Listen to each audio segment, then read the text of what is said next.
Welcome everyone to Comics from the Multiverse episode 291. I am Peter, and joining me as always, also with his arms folded exactly like me, because we're brothers from different continents. It's Matt. There you go.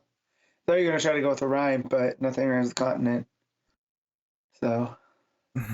Consonant? Sure. Close enough. Hey, what's up? Don't know how to work that into the rhyme, but you know. Connor's also here. Yeah, my arms are not crossed. Well, you can cross your arms. You physically can't do it right now. I mean, I can. Just it would hurt. What would happen if you cross your arms? It would be immensely painful.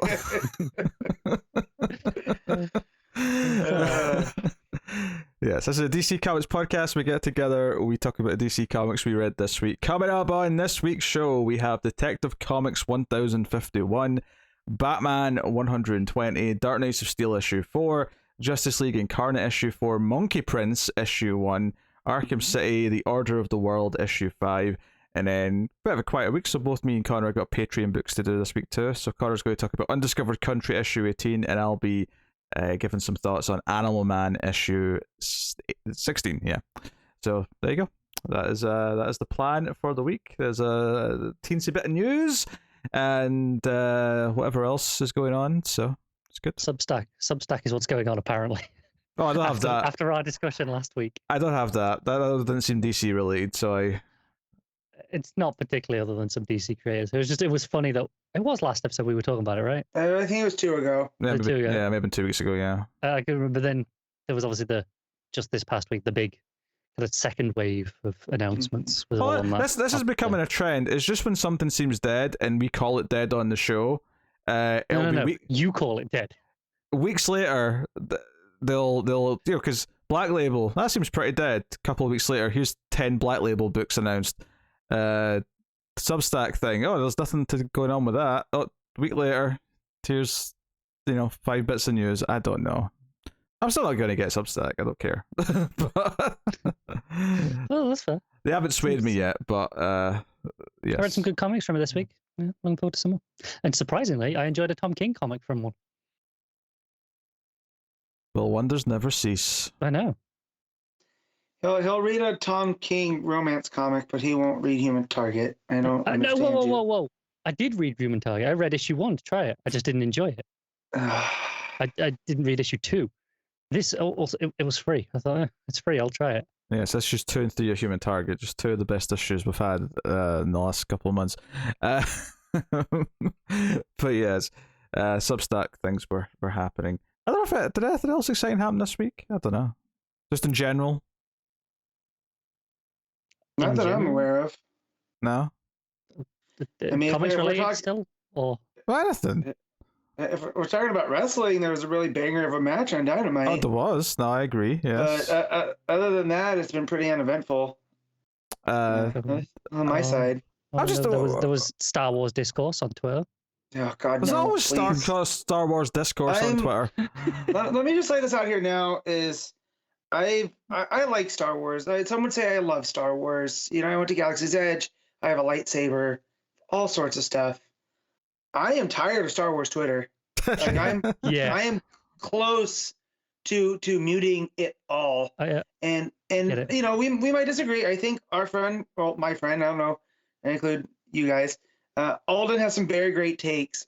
However, I can't take the discourse anymore. Yeah. Like let stuff, if you don't like it, that's okay. You don't have to defend everything. And on the converse, not everything they do is terrible.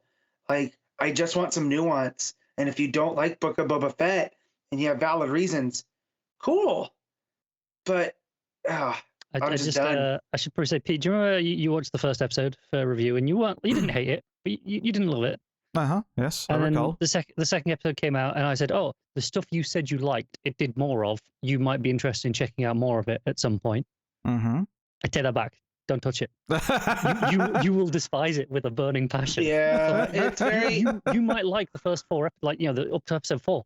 You might enjoy that stuff, and then episode 5 will hit, and you will despise it, and you might go, oh well, it was an episode. You'll back to episode 6, thinking, there's only 7 episodes. You'll come back, then you will despise episode 6 even more. It is what Star Wars on TV has been since Clone Wars, right? It's tapestry storytelling, um, and that's fine, except when it seems like there was none of that for 4 episodes. It's significantly more egregious in this Yes. example than others. Yeah. This is, I mean, to tie it back into comics, this is sounding a little bit like, oh, I like this Marvel book. Oh, it's tying into a bunch of crossovers now. Well, no, because at least with this, you don't need to like Ash. A certain character shows up in this episode, and I'll let people. I don't want to spoil. No idea who this character is, but automatically understood what they were about just because of. I'm assuming this is the visual character in the storytelling. back half. Yes. That stuff, I mean, Right. that works fine whether you've encountered that character before or not. It's cool because Right. it happens to be one of my favorite characters, but Right. irrelevant. It works from the Right. pure, just the visual Western angle that they went with on that. Mhm. So that Right. works fine.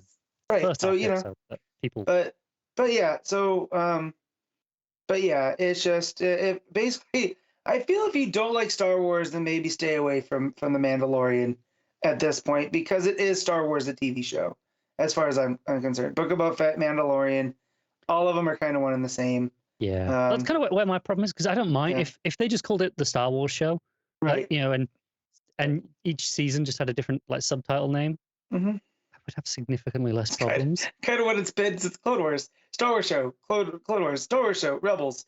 But at least like Star Wars, the see, in Mandalorian. Rebels, they brought in characters from Clone Wars, but our core characters were still there, and it was always still focused around them. Right. This just kind of derailed into other stuff entirely that was nothing to do with this show. It took a hard left turn, and not in a weird storytelling way, in just in a way that objectively, like from an episode of just Star Wars content and ideas, I like. Mm-hmm. As an episode of Book of Boba Fett, specifically this TV show that they sold as, hey, it's a Boba Fett TV show. Come and get your 7-episode season.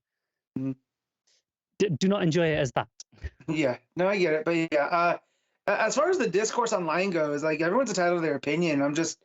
I'm tired of the bipolar aspects of it. It's either the best thing ever or the worst thing ever, and I'm just like, if you didn't enjoy it, you just don't understand it. Right, and if you did understand it, you're a nerd because you like everything that they put out. And it's like, I'm over it, man. Yeah, Star Wars Twitter is rough right now. It's terrible. And then on top of that, the other one that I noticed was something Connor shared out, was some critic from the New Yorker, which I don't know if this was a real post or not. I can't tell. But basically saying that if you like La La Land and Dune, because those movies are very common, they're basically the same thing, you have soft taste. And I don't understand what that means. And art's meant to be subjective. I believe the rest of the tweet was, and you just don't understand art or something to that effect. Yeah. I don't get it. Yeah, that was a hell of a take to throw out there, right? But no context. There's no follow-up as far as I saw. It says if you like both Dune and La La Land, you have soft taste. Really, if you like either, both means you've lost the plot of what actual art, even bad art, might be. And I look at me, and like, I didn't see Dune, but I love La La Land. I look at Pete, who I don't think disliked La La Land, but it's definitely not for him, but he liked Dune. And then you have Connor that likes both. So where did we all lose the plot? I didn't love Dune. Like, I like how it looks. Right. I think the story's a bit, whatever. On the scale of like versus dislike, right? You'd be more on the like side. I mean, I like it more than La La Land. I'm not saying versus La La Land, but I'm saying, would you say that La La Land is not art? Not even bad art. You know, even if you think it's bad art. I mean, I would say La La Land is Hollywood jerking itself off because it loves to make movies about how great Hollywood is. But I wouldn't. The talent behind it. Oh, I wouldn't say that's not art. I'm just that's the general feeling I got, is that people in Hollywood love to glamorize Hollywood, and that's what that movie is. Right. Mm-hmm. But I mean, I don't. As far as saying things are and aren't art, I try not to make that distinction. Typically, even Birdemic is freaking art in a sense. Admittedly, right. The Room found a whole second life off of people poking fun at it, but I think that was its first life, to be honest. Well, I mean, its first life was as it was being filmed, you know. So, and it became its own monster. But like, you know, yeah, it's just a weird week for online discourse. I want to tap out. I just shut it off every night, and the Winter Olympics started up. Yeah. So I just shut it off at 1 a.m. my time. The curling starts, and that's it. I'm done for the night. I've just got I've got Star Wars muted. I've got Boba Fett muted. Mm-hmm. I got various versions of those things muted. Actually, because I went to mute because when Boba Fett was starting up and people were there was a lot of Boba Fett talk around. So Star Wars as a muted term wasn't covering everything because people were just saying Boba Fett. I was I need to go mute this, and I went to mute it, and I discovered that I still had, because there's no reason to ever take them off, but back when the movie was just out, I'd muted Rise of Skywalker, variations of thereabouts. I would say, feelings on those movies aside, yes, because that's irrelevant to my point here.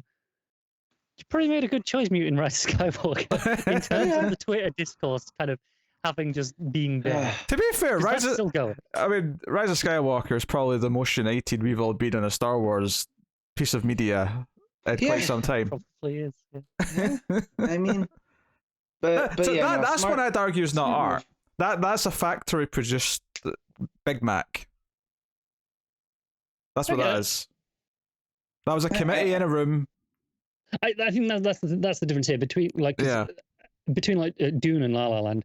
They're definitely someone's vision. If we're going to accuse something of not being art, I would say Star Wars and Marvel. And I'm not saying all Star Wars and Marvel, but I'm saying if you're going to accuse something of not being art, I feel like modern Star Wars and Marvel stuff being churned out is the stuff that's the least like art of Hollywood. And here's the thing, though. Even something like a Jackson Pollock is art, right? If you want to look at fine art, right? Because someone will find something in it. So that's what this whole is an art thing. It's reductive. Like there's no, I don't get it. Not that I'm defending Rise of Skywalker's art, but I do like that first act until the Chewbacca incident happens. And then no. See, the opening text scroll said somehow Palpatine returned, and that was it. That was it over. I still feel there should be an edit that kind of puts in. And if you want to know more, go check out Fortnite, because that's where your answer was. For real? Yeah, it was an event in Fortnite. Yeah. Oh my god. It's all about synergy, Matt. It's all about marketing deals and synergy, and you got to keep your fingers on all the pies at all times. For the record, I never played it because I don't play Fortnite. I don't know what exactly was in it. I just know it was to do with the message being broadcast, and the message that is in the opening crawl that's kind of set that up. So I assume that explains some of it. But yeah, it was in Fortnite. That's fine. This is based on something that was said a little bit ago about if you don't get it, you don't. If you don't like it, you don't understand it, and if you do get it and like it, then it means you're a nerd because you know too much. I often bring up David Lynch when it comes to these things because I think it's an interesting lens to view this through. This is how David Lynch stuff works: is you either don't get it because you don't like it, right? And that's whatever, or you do like it, but you still don't get it, right. But you love the feeling of not getting it. I wasn't sure if that was going to be your point or not, and I was like, I'm ready to add that onto the end. Not get it. It's part of the love. I don't get a lot of his stuff. Still compelled. I talk a lot of shit about David Lynch, but I will never forget Blue Velvet. Hey, one thing will never be debated is David Lynch material art or not.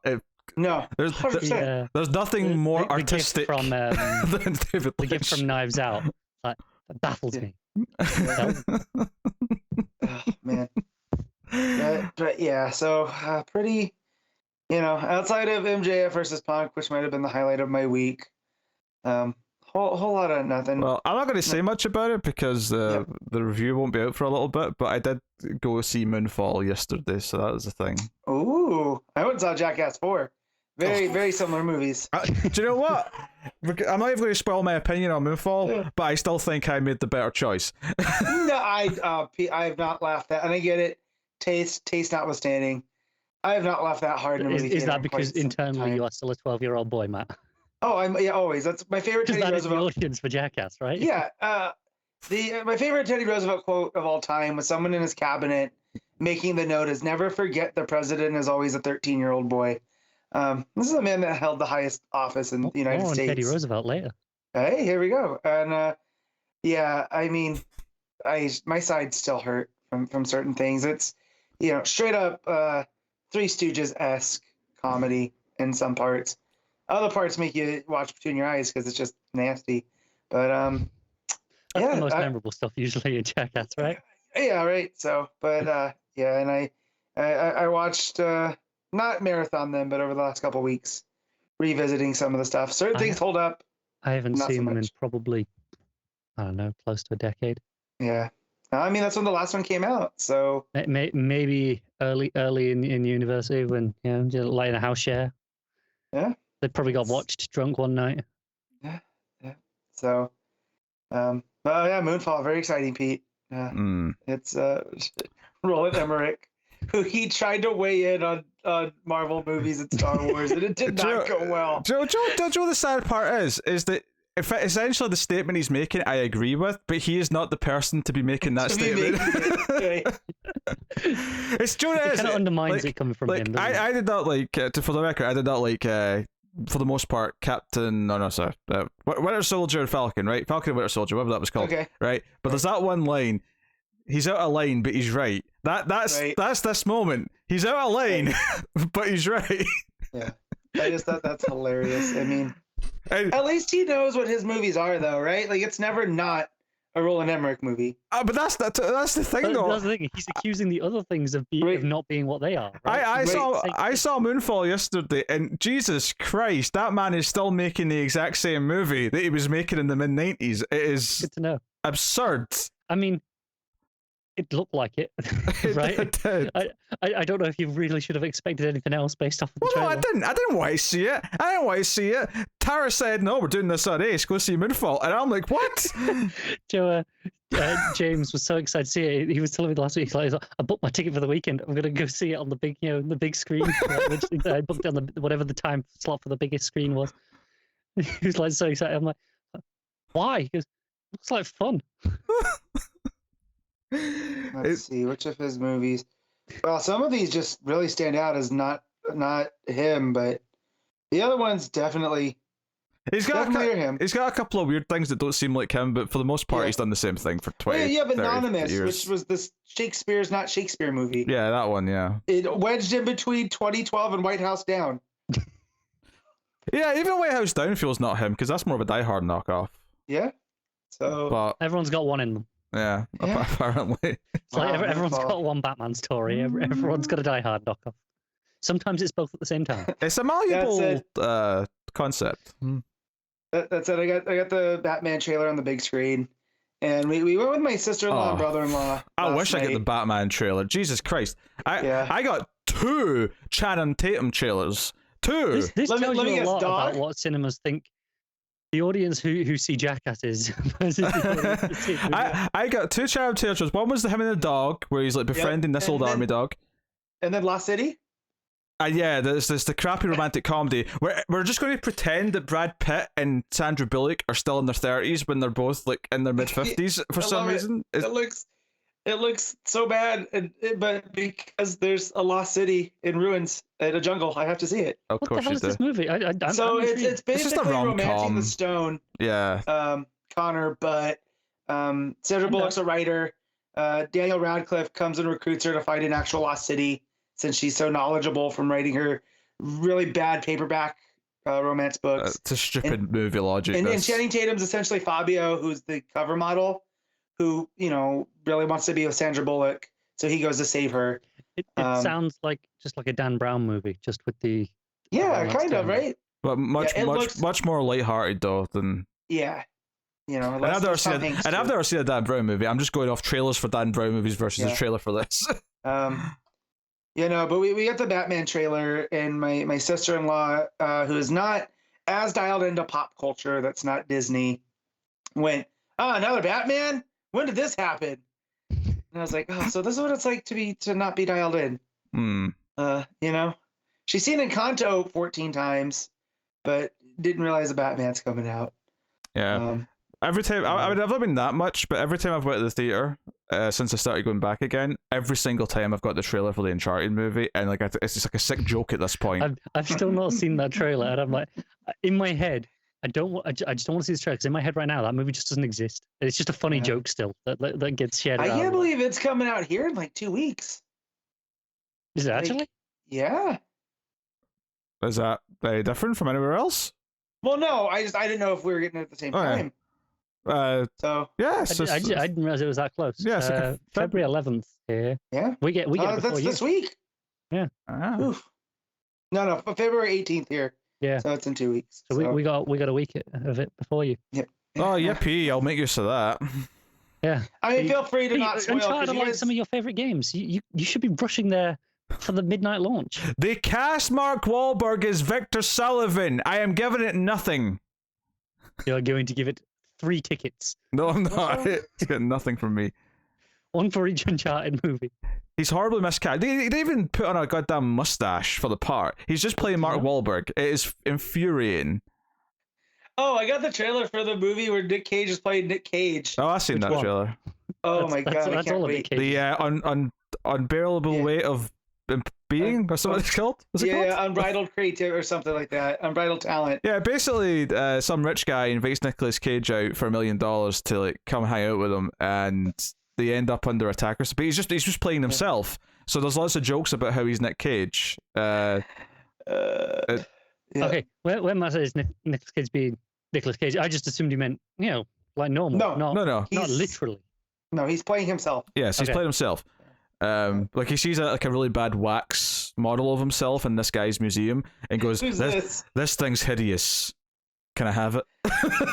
Do you think they scripted it for him, or they just went, just go on? 100% they had to have, because they even talk about his money troubles.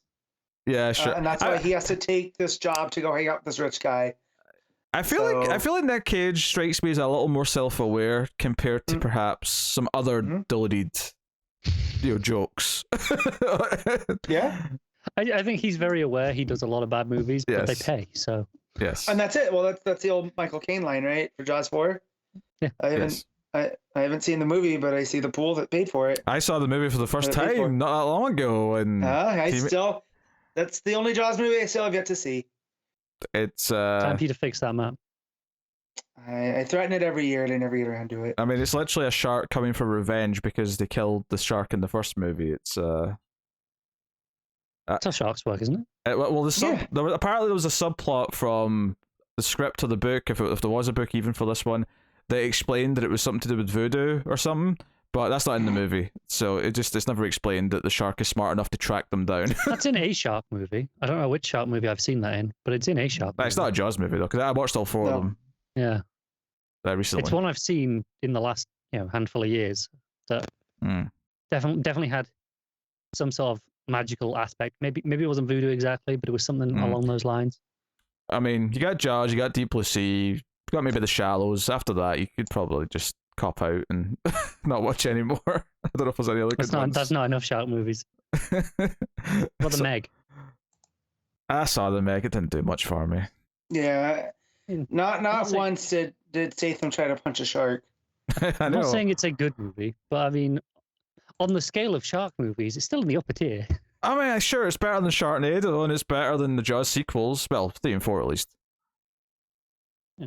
Jaws 2 has that one hilarious scene where the woman in the boat, like, basically sets herself on fire, and it is amazing and hilarious. And I know it doesn't sound hilarious, but it is hilarious when you see it. Yep. The movie's quite dull for long stretches in the middle, but that scene is worth watching the movie for. It's a comedy of errors. There's a shark the shark's trying to eat her, but other than that, it's just a comedy of errors. So, yes. All right, I guess we get into things then. There's always time, everyone, for a top 10. ComiXology top 10, that is. You sure we didn't eat up all the time with the shark movie talk? We did not, no. There's always time. Don't you understand? It's in the title. So Lewis, my head is like a shark's fin. Is it Batman? It is Batman. Issue 120 is number 1. I'm guessing there was no big X-Men title this week. Easy peasy. X-Lives. I don't know. We'll see if they pop up in the top 10. But new Sabretooth book. What? Number 2 is Amazing Spider-Man issue 88. Number 3 is Star Wars: The High Republic issue 14. Number 4 is Dark Knights of Steel issue 4. Number 5 is Detective Comics 1051, which is up 1 from the last 2 weeks. Yeah, where it was at number 6. So it's been hovering in the same place, which is good. It's consistent. Then you got X Lives of Wolverine at number 6. That's issue 2. And then number 7 is Alien issue 9. Number 8 is Sabretooth issue 1. That's a miniseries. And then number 9 is Star Wars Crimson Reign issue 2. So Yeah. that's the thing. That's got to be what the tie into the crime stuff, right? Yeah, it's kind of spinning out of events, I believe. So obviously I'm a bit behind someone, Yeah. but spinning out of events of the Bounty Hunter War stuff, which reintroduced Crimson Reign, which for people who aren't familiar, the crime syndicate that are behind things in Solo. Gotcha. And then number 10. Yeah, that's Crimson Dawn, right? Yeah, but Crimson Reign's the kind of The event title. Gotcha. Well, it's by Soul, so it's and features a character that you enjoy, Matt. Yeah, I gotta, I'll get caught up eventually, maybe. Just do it instead of reading more Flash, you'd be fine. Number 10 is Daredevil Woman Without Fear, issue 2. So there you go. Just like Incarnate just misses the top 10 at number 11. Wondering what that was. Suicide Squad's a bit down. Monkey Prince did make the first page as of right now, so that's not too bad. Because I mean, that's always going to be a lower selling book. There's no one's got any delusions of good stuff. But Arkham City, I imagine, is fairly low. Issue 5 of a 6-issue mini that wasn't huge. It was kind of niche, title to begin with. It was it's near the top of page 2, so it's not like super bad. Yeah. I definitely feel like Monkey Prince is being written for the trade. They can just pump out once. What I thought was notable is it says limited series on the cover, but it doesn't give you an issue. Like usually it says one of something, right? Because Dark Knight still has that. Other books have that. It just says limited series. So maybe they are being a little flexible and saying, well, we won't, lock it in yet. But maybe they learned their lesson from Swamp Thing. Yeah, but it's not going to be super long, so that's what we're saying. Yeah. So there you go. This is a pretty uneventful top 10, all things considered. But there you go. Oh my! I just noticed so Saga obviously just came back. The first 54 issues are in Compendium Volume 1, which is issues 1 through 54 in one chunk on Comixology, which is half off right now, which is an insanely good price for 54 issues of a comic book. So how much is it? Just having at one UK money anyway, it's $19.29, but that's for 54 issues. Probably like $25, I imagine. Yeah. Good lord. If you drop that on your foot, you're definitely needing a cast. Yeah, I've not seen the Saga one specifically, but I've seen the Walking Dead compendiums, which I think are about 50 issues each as well. Yeah. So comparable, and oh my god, how do you read those? I don't know. The gutter loss is astronomical. DC and Marvel don't tend to put their omnibuses up for digital purchase, but I appreciate the Image do, and honestly, this is a very cost-effective way to get the first half of the run or whatever it is. Yeah. So by all means, if you want to try out Saga, you can get pretty much everything up until the newest issue for one convenient price. You have to buy that and one issue on top of it, I think, right? Yeah, I mean, you can wait in the new issue though. Wait till you've read the other 54. I mean, yeah, you probably could. Yeah. You probably get a sale at some point in the other ones. Yeah. Do Image still do the thing where they drop the price by $1 after like a month or two? Yeah, after 2 months I think it is. For 2 months they do it. Different companies do different times. Yeah, I think it moved to 2 months at some point. I mean, maybe I'm misremembering this, but I think it's Boom or IDW. One of them does it after 1 month. I know that. IDW is so weird because they charge like more for the single issues than some of the other companies, but they drop like $2 after 2 months. So it's like if you just want to wait 2 months, you'll get all their books for much cheaper. And trades are extortionate. Oh yeah, IDW is like the only comics publisher in Comixology where it's actually more cost effective to buy the single issues on sale than it is the trades. Consistently, it doesn't matter what the book is. Yeah, because the single issues for $1 an issue work out cheaper than buying, because their trades are always 4 issues, but they still charge what other companies do for 6 or 7 issues. So So hey, I noticed that. I was like, I was thinking, maybe that's like the first 30 issues. I was just kind of gobsmacked that it was actually 54. Actually, on Comixology, it's switching over to Amazon very soon. This month, by the look of it, they've got the website up and ready. They've sent out emails kind of warning people about it. From I think it's February, I want to say 17th. You will all your pre-orders will, if anything pre-ordered from beyond that date, they're all cancelled. You have to redo them through Amazon. So yeah, ComiXology has about 2 weeks left in it. I'd say. I mean, Amazon bought it years ago at this point. I guess it's impressive that they kept the branding this long as they did. Yeah, but do you know what I really am not looking forward to? Mm-hmm. My Kindle books library is about to get spammed full of comics. Yeah. Because they're going to migrate them to be combined, right? I mean, is that what they're expecting you to use? It's just a Kindle app, or is there a dedicated comics app as well? I think it's going to be. I think they're updating the Kindle app to be part of that. Okay, interesting. Okay, well, the website that they've launched it's not ideal. It's got like some of the same like layout stuff to it. Like here's the sales section, like an actual tab with the same name as it is on ComiXology. But you can filter it by publisher, but there aren't like this section of like this is the theme. So I don't know what's on right now, but DC probably have a theme for this. It might sub the Black History Month one actually. What's funny is I googled Amazon Comics and the first result was ComiXology. Is that actually giving me the website? I can send you a link real quick. So I got it in my email. I don't even know is that what they're calling it? Just Amazon Comics, or they? I'll just drop this in the chat for you there. Yeah. That is what it looks like. It's it's a thing. For the comic sales and deals. Oh, they've updated now. Actually, I take it back. They does have the sections. When I looked at this the other day when they launched this, it didn't. Interesting. But, yeah, definitely no top 10 though. Life will find a way. Don't you worry. I don't know if it will. I will concoct a way to have some sort of top 10 every week. Just you wait. Yeah, there's not a lot here right now, so we'll see what they. Yeah, that's coming in the next couple of weeks. At least in the UK, I don't know if it's rolling out globally or if it'll be. Yeah, I don't see anything with here. There's still, it still seems to be called ComiXology though on this. Yeah. Yeah, they're still using that name as a distinct subsection of Kindle. It seems to be. Just trying to see. Just click here to get ready. Weird. This is the Amazon site. That's disappointing, honestly.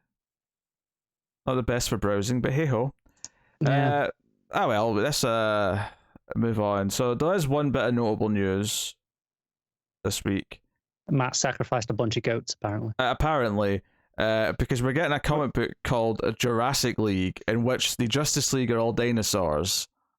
It's so stupid how does this exist, but also yes.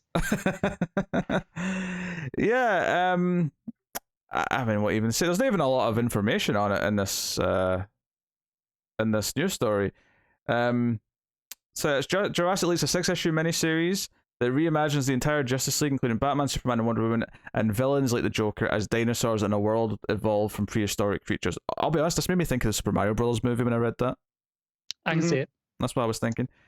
In DC's words, defenders of truth, justice, and the prehistoric way. I mean, that's a good line. That's a good tagline. That's a good tagline. According to the publisher, the dino version of DC's Trinity joins forces with superpowered dinosaurs to save a prehistoric Earth from a sinister machinations of Darkseid.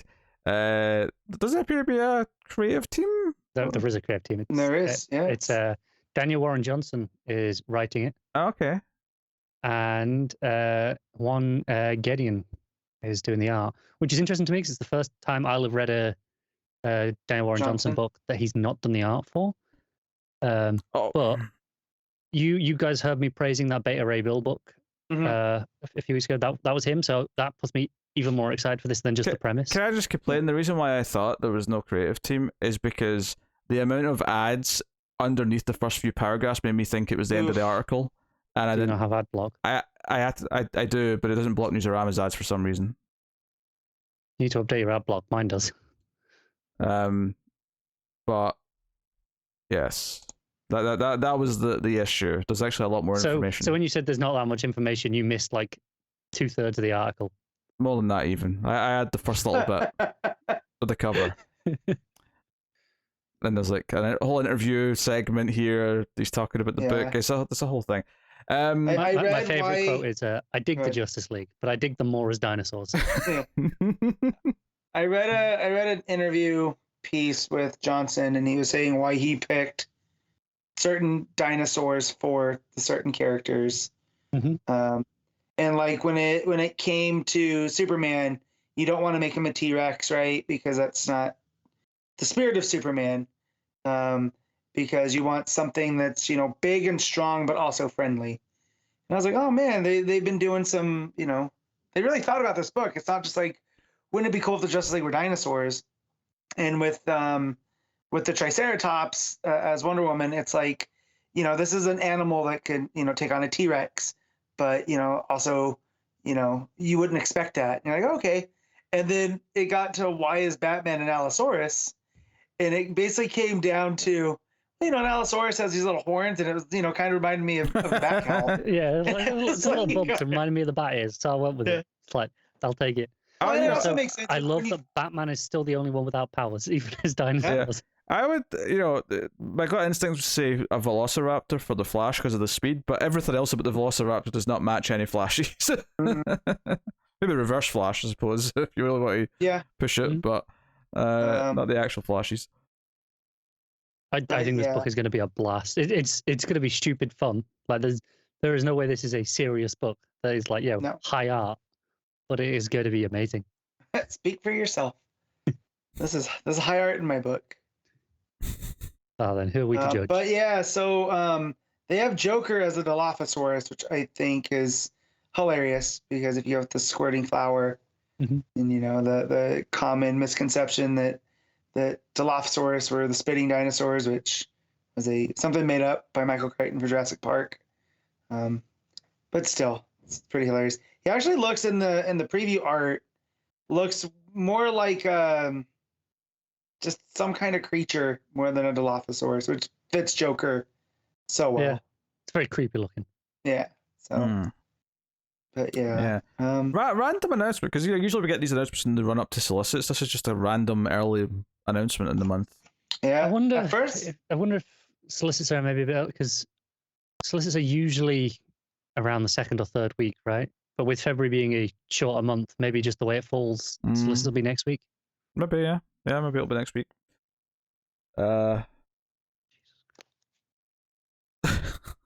What? So just checking that I'm not like leaking anywhere, that the rain is really bad. Okay. It's like a full storm going against my window. Aye. Oh well, dinosaurs, Justice League, Jurassic League, even. Jurassic League. It's a great name. I mean, it's a good. I'm not gonna lie. I think the title was the first thing that happened, and then he says, "Oh, dinosaurs." No, it is definitely a what if Justice League but dinosaurs was just an idea someone had. And then they were like, and they were sat around, sat in a pub with some drinks, and they're like, yes, that's a great idea. And then somehow they were in a position of power to actually make it happen, rather than just everyone else who has these stupid ideas. Yes. So we'll go. So I assume that's starting in what? May? April? May? Mm-hmm. Yeah. I think it's May. We had April solicits already, yes, on May. All right. There you go. We'll see for Jurassic League. Joe, it's funny. I didn't almost say part there. I almost said Express. Matt gets why. But here we go. It's a tag team in wrestling. Connor is fine. Right. Okay. There's a wrestler called Luchasaurus.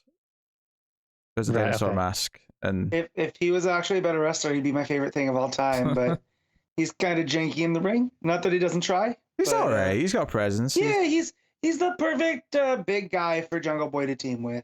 You could do. By the way, notable thing I want to mention, this is a little thing from the Dynamite this week, is it had to suck for Jungle Boy to have to land on the ground outside in the snow in a t-shirt. I was like, oh man, that was the thing about it. It wasn't even the pain of landing in the Congo. I was like, oh man, that must be so cold. I might have yelled, "You monsters, he's from the jungle. He doesn't understand weather." Those ass boys are on a tirade. They have to be stopped. My God, I've been watching Danhausen videos for about a week, and his rivalry with causing them the Ass Boys because their dad is Mr. Ass. It's so good. There's a lot of good stuff. A lot of good stuff. All right. I guess we could talk about comics now. We should do it.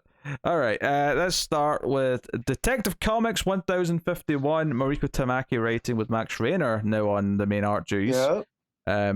And much like we kind of predicted, we ended with the reveal of Psycho Pirate last issue, so this issue did have a lot of heavy Psycho Pirate stuff, starting off with kind of the lead into how he got involved, and then obviously some big plot stuff with his current involvement as the issue went on. Ultimately, I think what this issue added to the overall story for me, other than just Doctor whatever his face is, like juggling all these plates and like pissing off Penguin, pissing off the gang because because all he's basically trying to do is stall long enough to get this money and run. That's basically what they're doing.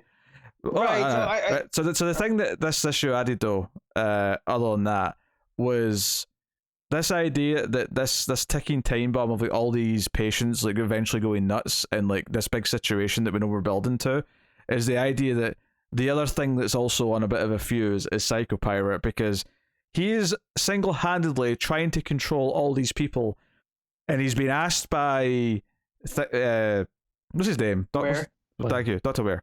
He's been asked by Dr. Ware to like, oh, you're going to have to like, make Nakano feel better because he's coming by to visit. And he's like, but that's a different emotion, and that's another person on top of the mix. Like, I can't keep all the patients in control whilst I'm doing that. Yeah, you can. It's too Basically, much.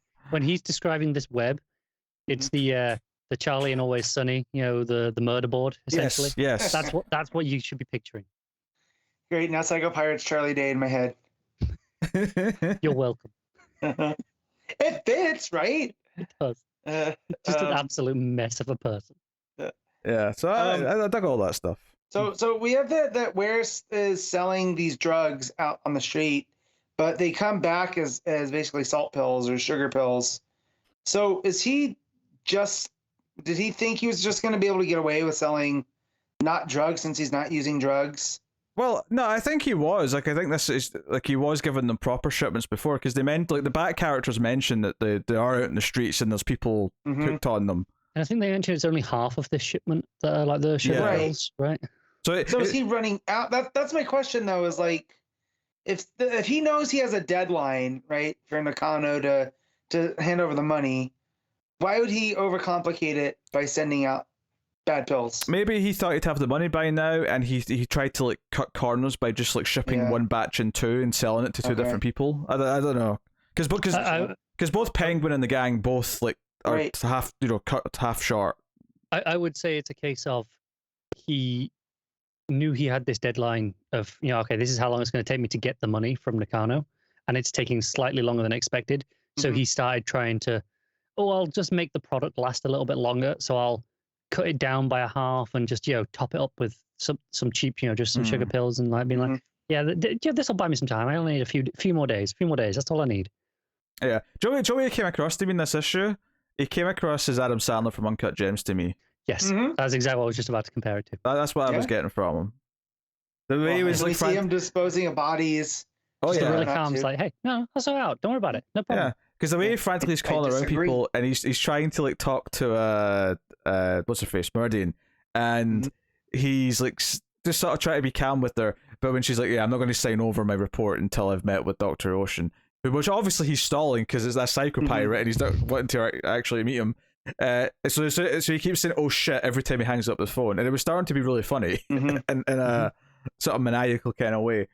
So yeah, the back characters mention that the cave they've sort of like got done up won't be good for too long because there's construction going on, going through the sewers. Just a little point that may be worth mentioning. Probably because they blew up a bunch of the sewers recently. I mean, it makes sense. Yeah. Hard to deny that. So yeah, the big thing in this issue is that when Psycho Pirate goes to help control Nakano and make him like happy with what he's seeing, is that he does lose control. And I really liked, because there's a great page in here right after the page where he's under the desk, where you see sort of like all the TV screens around him with all the different patients and him trying to control them. and there's just like pills and energy drinks on the floor because clearly he's been like trying to keep everything in check. Like he's presumably having to stay awake near yes, constantly to Mhm. control this. yeah, absolutely. And obviously you're thinking, is this it? Is this when it all kicks off? Is it this time? And what's funny is that it feels like it is because it's getting really severe, and then they just sort of sweep it all under the rug. Like, no, everyone forget. You know. Yep. I think what's really interesting if you get caught up in the story because it tells us we're on day 19. Yes. And we know it was day 27. I want to say. Maybe 24. There was something like that though. Yeah, but it was definitely in the 20s, right? Yeah. I think that's the important part. So we know it's not this moment, but it's still like it goes along with it just enough that you're like, maybe it is. Maybe you kind of you forget that detail that you forget to think about it methodically. Yeah, or maybe just this crisis lasts like that long, well, potentially.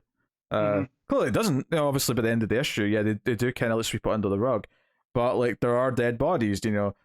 All these serial killers and stuff that are here just start stabbing people and fighting and causing chaos.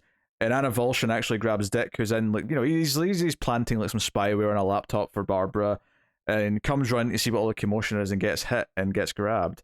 But it gives a nice big moment where Huntress sort of goes back into fight mode because she's protecting Chase, and it's actually Nero 19 who's like walking down the hallway with a blade. They've done a really great job of this idea of like all these dangerous people immediately just reverting to themselves, and like these hallways are dangerous. And also that panel of her kicking off to do the punch is just fantastic. Oh yeah, it's great. And I think what I like about it is obviously there's been a lot of like Die Hard comparisons with the setup, at least that we're building up to. But it really does feel like Huntress is the one good, like, I mean, obviously we know Dick's in there too technically, but just in the context of like, no, she's the one patient in there who's going to be there to protect the people who are innocent. Like, kind of, I feel it does give her kind of that like reluctant, but it feels like there's going to be a part of this story where we're kind of doing the Die Hard thing, and then maybe a bit at the end where it goes more, I don't know, Raid or Dread. Oh, maybe, yeah. Yeah, kind of like the backup comes in. This is storm in the tower. Yeah, it's the way Weir comes in and says, "Damn it, Roger, stop it! Fix this right now!" And he makes them all sleep and forget. And so we end the main story with like Dick and Avulsion all just lying asleep. And it's like, yeah, we know there's at least another 5 days or something until this all properly happens. So, like, seemingly he's kept the genie in the bottle somehow. I also really like this last panel on like the last page, where it's like forget, and then the credits and it just says next, remember. Yeah, I think that's really clever. Yeah, so it does make you wonder, like, is someone going to remember something? Because Psycho Pirate's too strained. He's stretched himself too thin. Stretched a little thin. Yeah. I really liked how he used Psycho Pirate in this. And I think turning Dr. Weir into Uncut Gems was a genius move to be. Like, I kind of love that he's just turned out to be this big swindler con man, and that's all he is. I like it a lot more than kind of any of the other options that we had maybe theorized with. Yeah. Just the idea that the whole thing, there is no plan to long term keep Arkham Tower going. There is no master plan of these drugs will work. It's just we just got to convince him long enough to get the money and then we run. Yeah. Right. It's not the typical story that we get in Gotham where, oh no, it'll work this time because I believe in it. It's like, no, this guy doesn't believe in it. He's just it's the monorail episode of The Simpsons. And there's not even anything to believe in. It's hey, it's over. Do you want to come pull a scam with me? And he's so in over his head as well. This is why it still has, like, the threat itself still has a lot of menace and stakes, because even though he's just this swindler and he just wants to run with the money, he's basically created this melting pot of all these dangerous people, and we already know it leads to his death. Unless there's a swerve there, we already know it's leading to him being thrown out of a window. So, it's the situation he's creating and his greed that's creating this situation, and the situation itself is still super dangerous. It's still, high stakes. So it doesn't rob it of any of that, and it actually gives you this character who is going to get his comeuppance, which is kind of what makes it so satisfying that he is trying to spin all these plates, because we know he's not going to be able to do it. So, but you don't feel sorry for him. Whereas I think in Uncut Gems there is an element of like, wanting him to be better and make the right choice, get over this addiction of gambling and so on. I think that's the difference. Is there he has an actual a problem, whereas this guy's just like, I got an idea. Let's pull this off. Well, because you get to know Sandler's family and his whole situation. Yeah. And, you're really invested in him, going, pulling this off. Whereas with Ware, we're like, oh, no, you messed up, man. Yeah. So, digging the pacing still. I still think this was paced great for a weekly book. Mm-hmm. I think this one's paced better than the last few, if I'm honest. I think this one had a pretty sizable chunk. I think by dedicating enough of it to the Psycho-Pirate stuff, it felt like I got a more significant chapter than in the last couple, for me at least. I never had the problem in the last couple, but I've been digging it through and through. All right. So the backup then, continuing this story of our little Ginger. He's actually getting out of Arkham. Clayface is proud of, because Clayface knows him, of course. They encountered each other, but he's been adopted out of Arkham by some shady dude, who it turns out works for the Penguin. The Penguin is gobbling him up. He's going to work at the Iceberg Lounge, and right away you're like, oh, this is another Arkham villain who is in his own way being nice to him and is looking out for him. He gives him a job. He says, you're going to start working, you're going to be in the coat room to start with, you're going to be loyal, here's some money, go and have a nice day since you've been locked up. He's very clear, like, hey, no, you're going to work, but you're not a prisoner. Go and have fun. Yeah. He's like, don't steal from the customers and don't even think of stealing from me, but be loyal. It's very, very reasonable. Like with the caveat that yes, Penguin is a terrible villain, he's not being unreasonable to this kid. No, he's actually being a good businessman. Like, this is a good boss. Yeah. You know what I mean? Like, he's like, just don't take advantage of me. I won't take advantage of you, but don't forget you're here to work. So I expect you to work hard on company time, but other than that, go do your shit. I do love where's the bathroom? He's like, the bucket in the corner. And then you turn the page, he goes, oh, I'm kidding. It's down the hall. Yeah. It's like, go help yourself in the kitchen. They'll whip you something up. Yeah. Yeah. And then the big story beat the issue is that at the end of his day, like out doing stuff, he gets an ice cream, he gets a toy dinosaur, he's just doing kid stuff basically. He's confronted in an alleyway by some thug who demands he pays a toll for going down his street. And luckily Penguin shows up. Presumably he's been having him watch to see what he's been doing in his first day, to make sure he's not running or something. And Penguin shows up, and this thug immediately starts like blubbering and apologizing because, I didn't know he was with you, Penguin. I'm sorry, Mr. Cobblepot. And Penguin makes him kiss the ground and apologize. And he asks the kid, what does he want him to do? And the kid says he wants to let him go. And then Penguin kills him, just splats him in the face with his foot. Curb stomp. Snaps his neck by the look of it. Yeah. But the last panel makes it look like his neck's done a bit of an Exorcist twist, you might say. Yeah. And he's like, you don't always get what you want. So this is a valuable lesson to you. Fun? Yeah. Like I say, definitely still a very outright villainous Penguin, but very reasonable to this kid. Yeah. It's kind of making a lot of sense of how, like, okay, this kid is clearly in for a life of crime. He's going to be part of this, but this kid is Gotham. You know what I mean? Like, he's Gotham personified. Whereas it's very much a case of these villains have all seen. Okay, he's kind of been treated shittily. Yeah, he's been thrown in Arkham. He's not going to have any life. He might as well come work for us. Right. It's breeding loyalty, right? It's right. They get a loyal man at the end of this. Mm-hmm.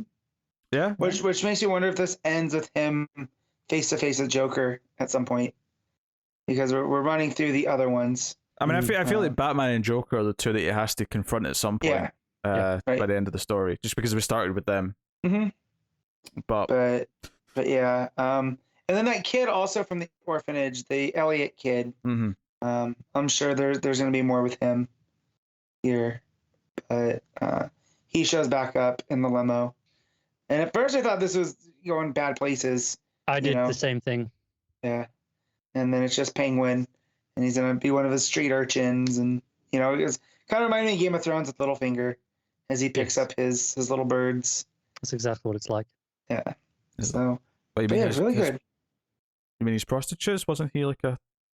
Well, he was, but he also had like kids and like street urchins that were watching stuff for him for money. I see. Yeah, but no, he did. He was the owner of a brothel. I'm slightly surprised Pete remembered that much. To be honest, I only remember that. Are you though? I only remember that because what in the one season I watched, I remember him wiping jizz off of someone's face before introducing her to the next client, and remember going, "Ugh," I think it was disgusting. That moment stuck out to me. You watched that years ago. That's still there, right? Vivid in your brain. There's that and pushing a kid out of a window. That's the two things I remember about Game of Thrones. That is the quintessential Game of Thrones experience that you had. And you just stopped after one season, so you also got just an unsatisfying ending without a conclusion.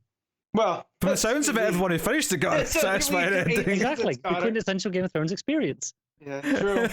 You had the whole thing.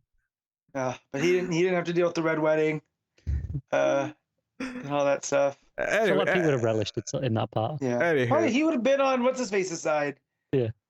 So the backup's still good anyway. Blanco's art still very. I mean, we didn't really talk about much of the art in the main story, which is to say that there was nothing that stuck out as bad. It's actually pretty solid. I think I like it more than some of the restart that we had. That's fair. And not that the restart was bad, but there was, especially the last couple of issues, I felt like it was a bit rushed. I think we mentioned the Huntress fight scene being well done, good sense of motion. I think I liked like a lot of the psychopirate stuff. I mentioned the monitors page, but I also really dug just like all the visuals of him hiding under the desk. This idea that he's been overstressed and he's really strained and he's being really like roped into all this extra work and he's really struggling. There's a couple of panels I really like where we're viewing things through a monitor. Like we're seeing like Psychopirate's perspective, and the panel is shaped like the monitor, and it's like clearly a security camera, and it has that kind of that lens effect, that curved effect at the top and bottom. Yeah, the old CRT kind of. Yeah, thing. But it has that in the image, and I thought it was just a really nice touch that completely like told me exactly what this what I was seeing, the way I was viewing it. That's one of those funny things that TVs have moved so far beyond that now TVs are perfect rectangles that don't have any distortion because TVs have just gotten better in that sense. But obviously we still use it to signify TV screens in a comic and stuff like that. We do. I think this one was specifically more like it was one of those very round, wide-angle security cameras that, because they're so wide, kind of like fisheye a little bit at the sides. That's the observation. I was thinking, okay, let's get rating then. Matt, what are you giving the main story? Main story, I'll give let's say an 8. Okay. Backup. Backup 8.5. Okay, all right. Connor? Yeah, I'm gonna go with the same for both. Same for both. I'm going 8.5 main story. I'll go 8 for the backup. I'll flip Matt's numbers a little bit. Yeah. Cool. All right.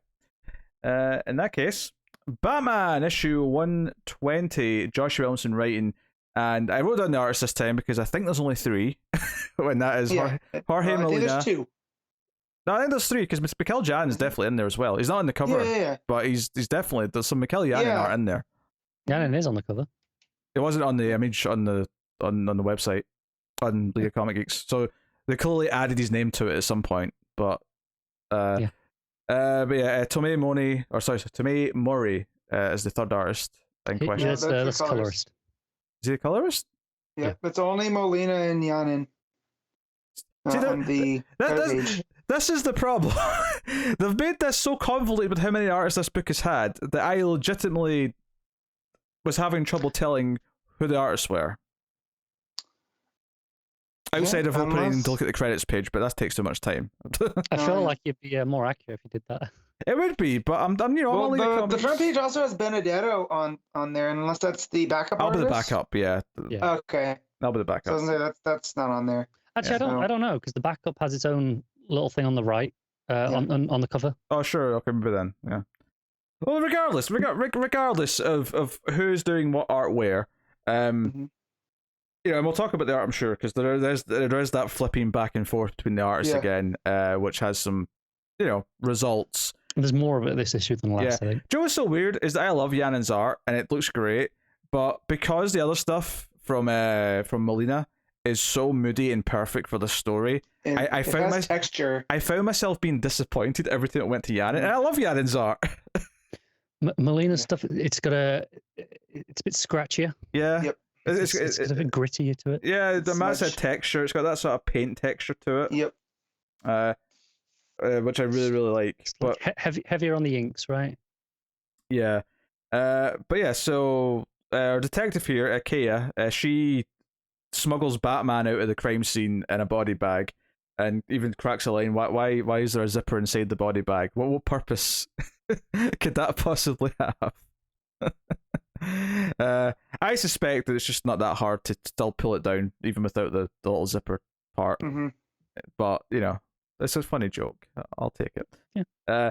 So he still can't see. He's still affected by Abyss's powers. Is the main thing here at the start. He And can just see himself still.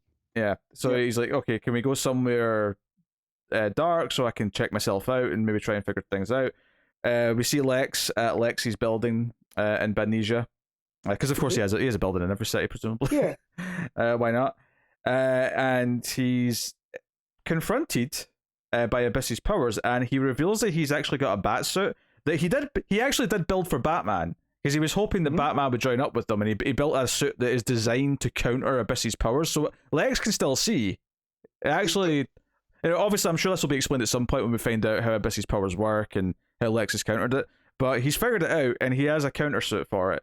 And yeah, so we get some great art of Abyss jumping out at Lex, and I mean, the suit's more of a Lex suit that just has a bat logo on it, to be honest. But that glowing bat logo does look quite nice. Yeah, that just in the dark, that that yellow, that glow is just, it's so gorgeous. Those pages, good stuff. And the bat logo on this is very Batman Begins bat logo. Yep, it's got that sort of straight top, sharp. Yeah.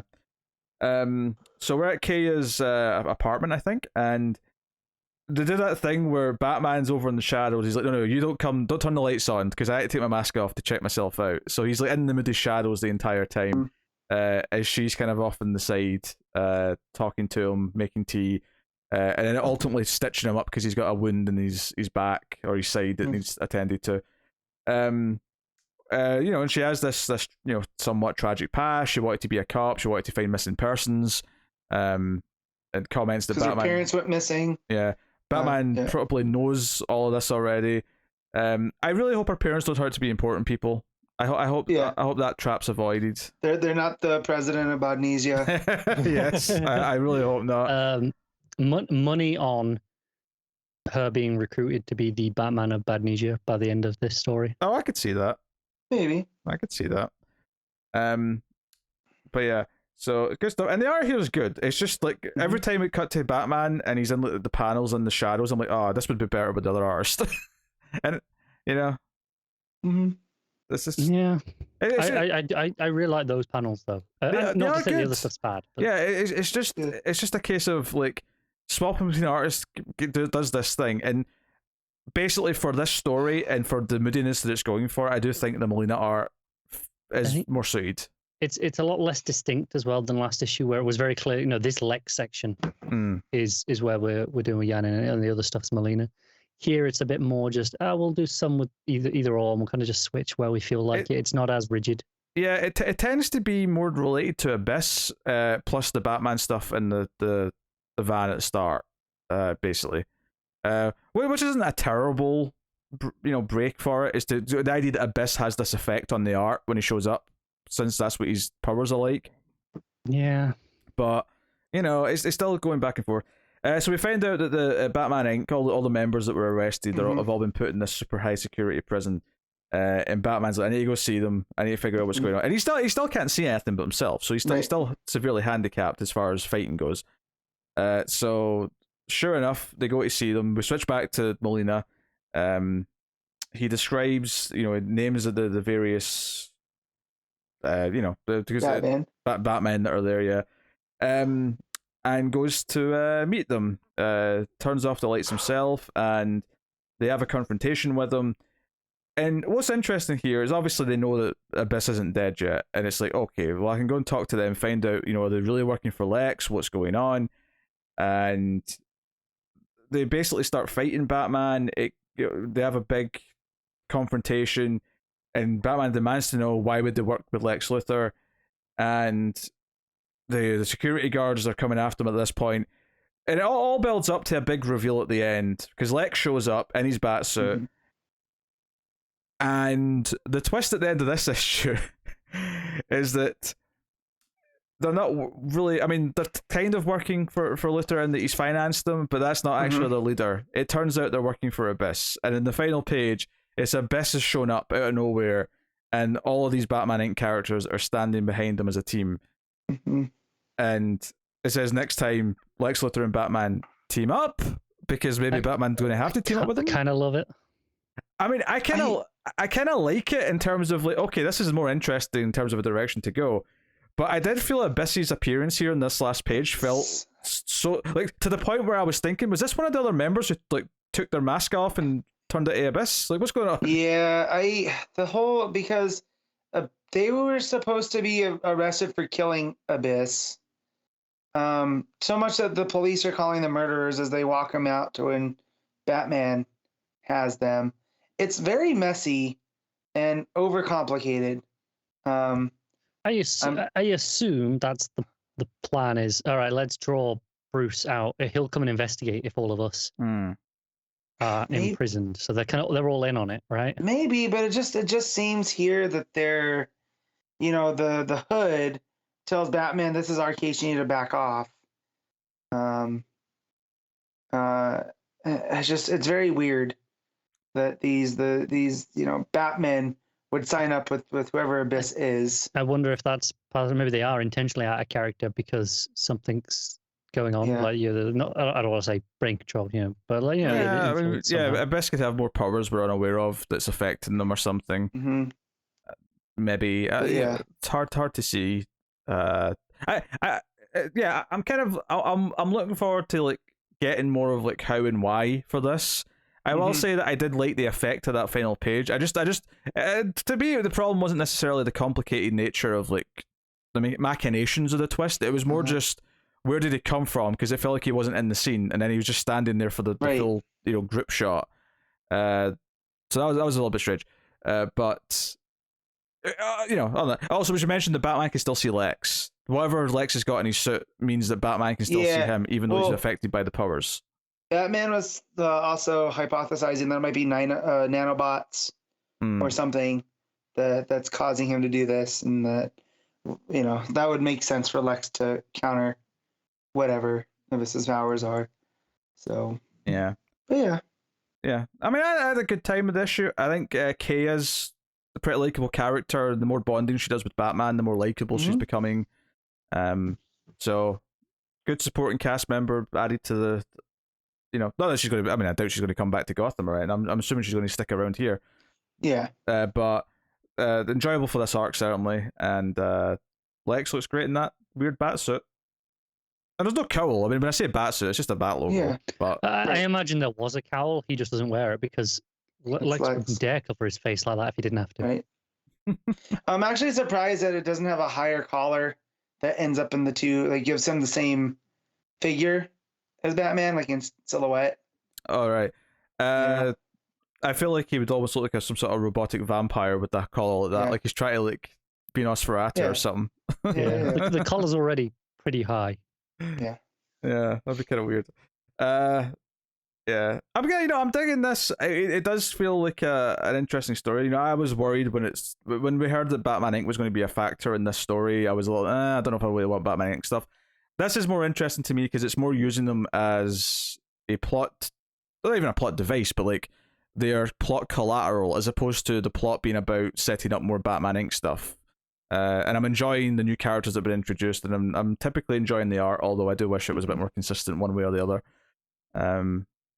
But yeah, I'm into it. I think the overall sense of style and like the powers of Abyss and the interactions with Lex and Kea are what I'm digging about this. So I'm along for the ride for now. It's not done anything to upset me. So I'm having a good time. All right. Did anyone read the backup? No. I didn't think so. All right, Matt, what are you rating Batman? I'm going to do 7.5. You okay, Connor? Yeah, same again. Same again? I'll nudge it slightly to an 8. I had a good time. Like the art a lot. Okay. All right, Dark Knights of Steel, issue 4, Tom Taylor and Bengal on the art, so different artists on this issue. For what is predominantly a flashback issue, as Alfred explains the story of the, almost like the Kents there, of the L's arriving to Earth, and like just how they actually were after the initial, because we saw them landing in the first issue, but we didn't see how they rose to power to be king and queen or whatever the titles are, and so on and so on. So this was how they met the Waynes, their interactions, the one night stand that created Bruce between Jor-El and Martha. It all plays out exactly like you think it would, but also not at all like you think it would. Because it's all very in the character of the L's and the Waynes. Up until that one night stand where you're kind of like, okay, this is an odd curveball to throw in there, but it all works still. Nothing feels out of place, especially in this world. So in this world, crafted. Yelling Martha would have a bit more impact, I suppose. I suppose, yes.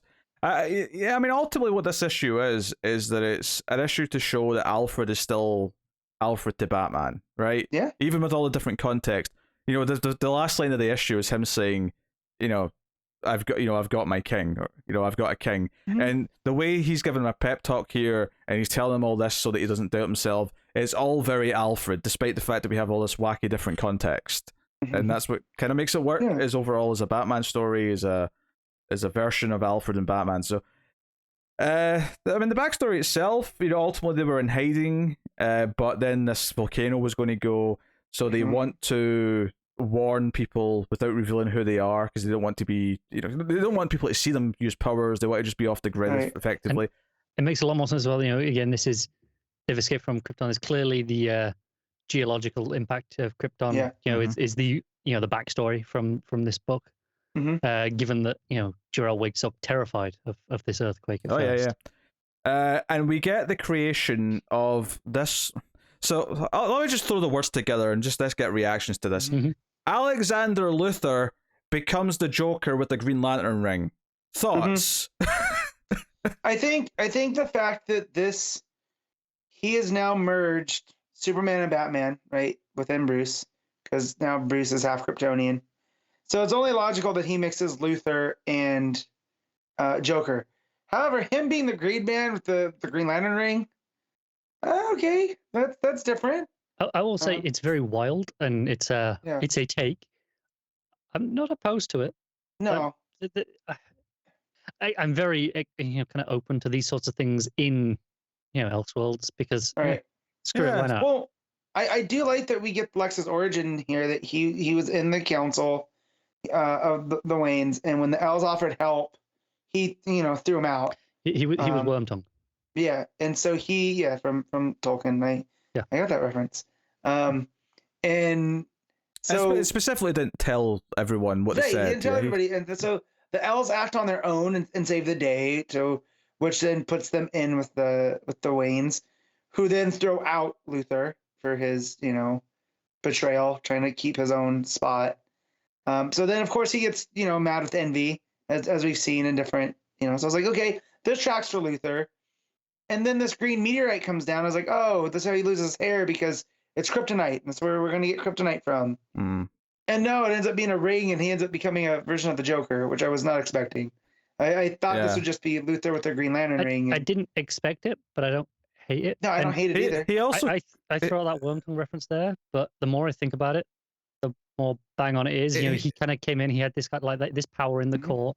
The king threw him out, and he kind of goes away and becomes, the enemy. Where it's very much the same. It's also worth mentioning that because he's the one who kills the Waynes, but he doesn't actually intend to kill them at first. He basically hits the wrong cart, and then sort of says, Martha. Like that's kind of the joke version of yelling the name, is that he killed the wrong parents. Also, it's kind of funny to me that like when Alfred's explaining, the one night stand happened, everyone was hurt by it, but then Thomas come to love Bruce as a son. There is like a really meaningful panel as Thomas just watches Martha breastfeeding. Young Bruce. This is such a weird panel. You've got King Thomas Wayne watching Martha breastfeed baby Bruce as he's like sort of slowly learning to forgive her for a one night stand that she had with Jor-El. It's one of those weird moments where just the weirdness of everything, the scaffolding of weirdness that has been built, just sort of like becomes apparent. But I think it's very intentional on that panel. It's where he's still very, he's very resentful still.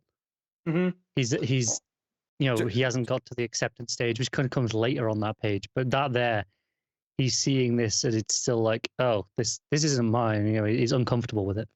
Mm-hmm. I think I at least a little touch on the and maybe I'm reading too much into this, but so Martha's breastfeeding him with like a blue, like, well, I assume it's just like a dress or something she's put down, but that's blue, and the chair's red, and it's got a yellow rim, right? Yeah. Superman colors.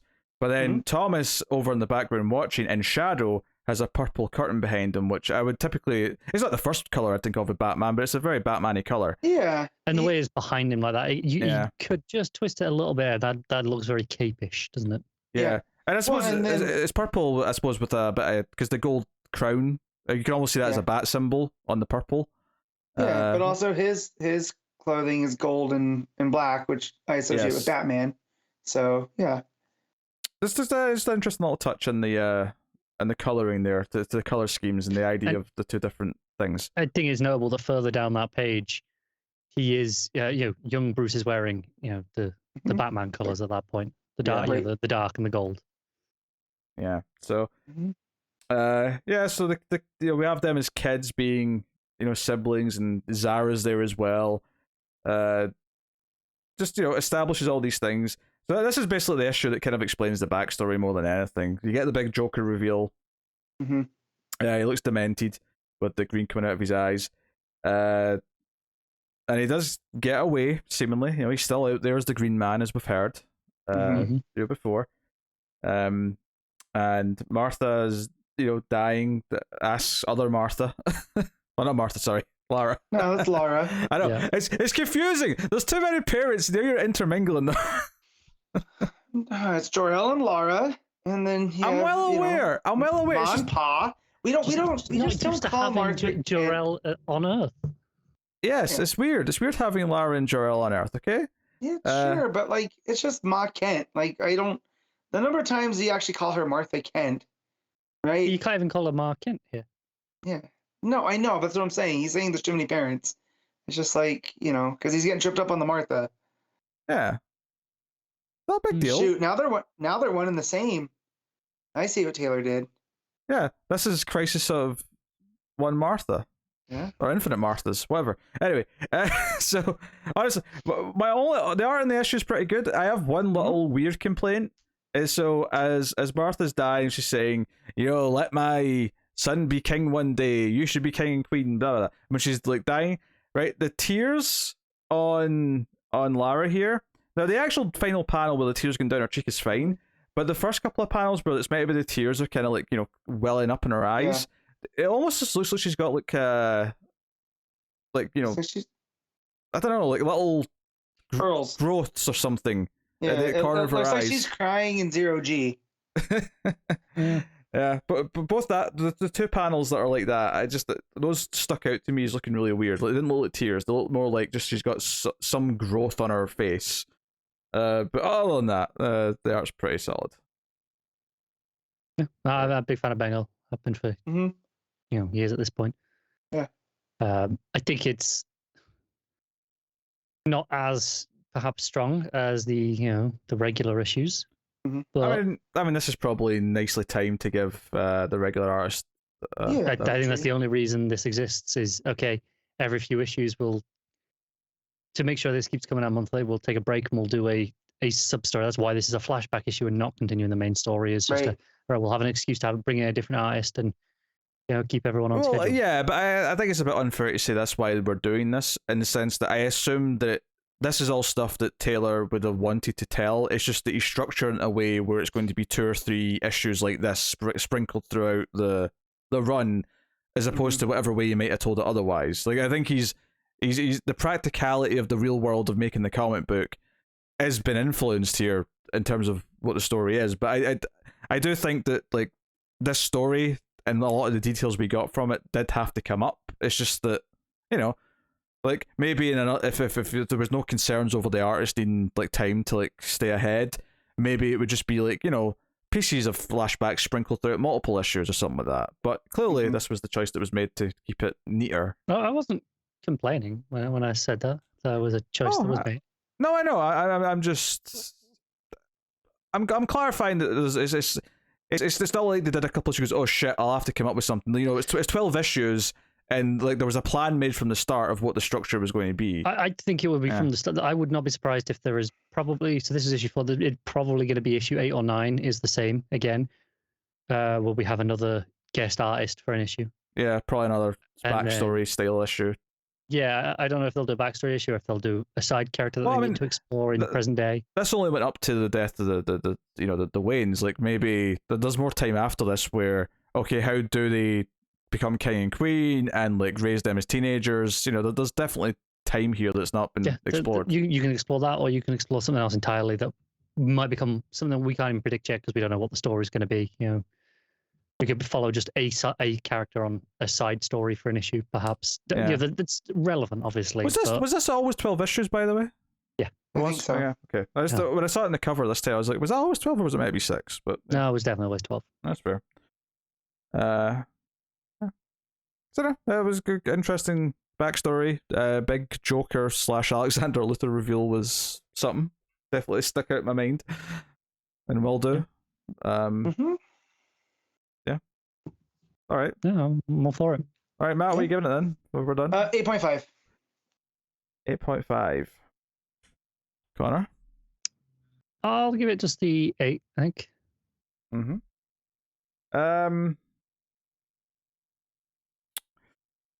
This is a weird one to me. I think I like kind of how it's playing with the Alfred and Batman relationship and how it's playing with some of the ideas. But at the same time, I also like as much as I really kind of like the absurdity of this Alexander Luthor as the Joker with the Green Lantern ring, part of me is also like, this is just like a hodgepodge of nonsense. It's a hat on a hat. Yeah. So I'm going with 7.5 because I don't feel completely locked into it, but I'm still curious, so that counts for something. So there you go. All right, Justice League Incarnate, issue 4. This is Joshua Williamson with a lot of artists. Which is funny, because he also is doing Batman. This for some reason, it's a Joshua Williamson thing. He seems to have like you know, 1 artist, 2 artists, not enough. Has to be more. I mean, at least with this one, it's dealing with different eras, you know. So do you think because he's obviously writing a lot of books right now? Is it possible he is slightly behind on some of his scripts compared to some other writers, and you know it gets sent to artists later, and that's why it's multiple? I don't know. Maybe. I'm not sure. Maybe he just really wants to work on Batman. He wants to work with Molina and Janin, but that's the only time they could fit it in. You know. I don't know. So. But yeah, so this issue it's in 2 halves basically, right? There's 2 halves to this issue. The first half is kind of trying to contextualize all of the different crises we've had, including the Metal Wars, which that's what they call it, the Metal Wars, which is a fine name to pair them together. And I think Convergence was in there. I was lost on that page because I'm like, was this Convergence? Are they talking about Convergence right now? I don't know. But it's basically recontextualizing all those crises in the context of what's currently going on and what's coming, which is before the universe began, there was just nothing. Nothing and something were the same. It was just the darkness. And this infinite darkness doesn't like that stuff began. And it's been trying to break through ever since. So all the crises that have happened in some way can kind of be traced back to the influence of the darkness wanting to just basically break everything down. As it says later on, the darkness doesn't want things to end. It wanted things to never begin. Right. So that's what puts them at odds with Darkseid, who's about anti-life, because anti-life's not great, but it's something. Well, it basically boils down to you remember Spike and Buffy, how he ended up trying to help Buffy fight Angelus because he's like, I don't want to destroy the world. I like killing people. If there's no world, I can't kill anyone. right? That's basically the logic here. Is Darkseid, I want to rule the universe. I can't rule the universe or the multiverse if there's nothing there. It's which It's funny. It's similar to the other Williamson book from last week. It was I think it was Matt talking about Deathstroke Inc. with the council of villains that hey, we're going to keep the supervillains in check because we want to make money. That's right, and that's kind of what that is that it feels like that's what the spectrum is now. It's not like, the villains don't want to destroy the world. They want their piece of it. Yeah. Just seems funny to have this idea in 2 Williamson books. In 2 books, I think right? This one obviously seems a bigger deal because it's building to the next big thing that's happening. It says after Crisis, like, because they took away the multiverse and there was only one universe left, that this was kind of a compromise, but the light and the darkness had sort of like, okay, you just have one universe, so the darkness isn't too unhappy. Right, yeah. But basically, even though it wasn't intentionally doing anything, the darkness, like, subtly still affected people, which is what led to, the following events, your 0 Hour, your Infinite Crisis, so on and so on. Darkseid then learned of the infinite darkness and chose to get involved, and that kind of led to Final Crisis. So, all these things. Connor's leaving right now, but see, when all these big events start, he's going to be wishing he knew all this because this is all super relevant. I'm pointing it out right now. Is it though? I mean, look, I'm a continuity wonk. To an extent. I mean, and this felt like a waste of an issue. This should have been like a guidebook kind of deal. Just with the way this was set up in Infinite Frontier with Darkseid in the great darkness, and it seemed like he wanted to harness it. And now this is just Perpetua again to me. It's very redundant. And maybe that's the point. I don't think that's. I'm not really getting Perpetua, but I will say that I have no problem with the general idea that it's saying by sort of trying to tie in all the crisis and everything into this.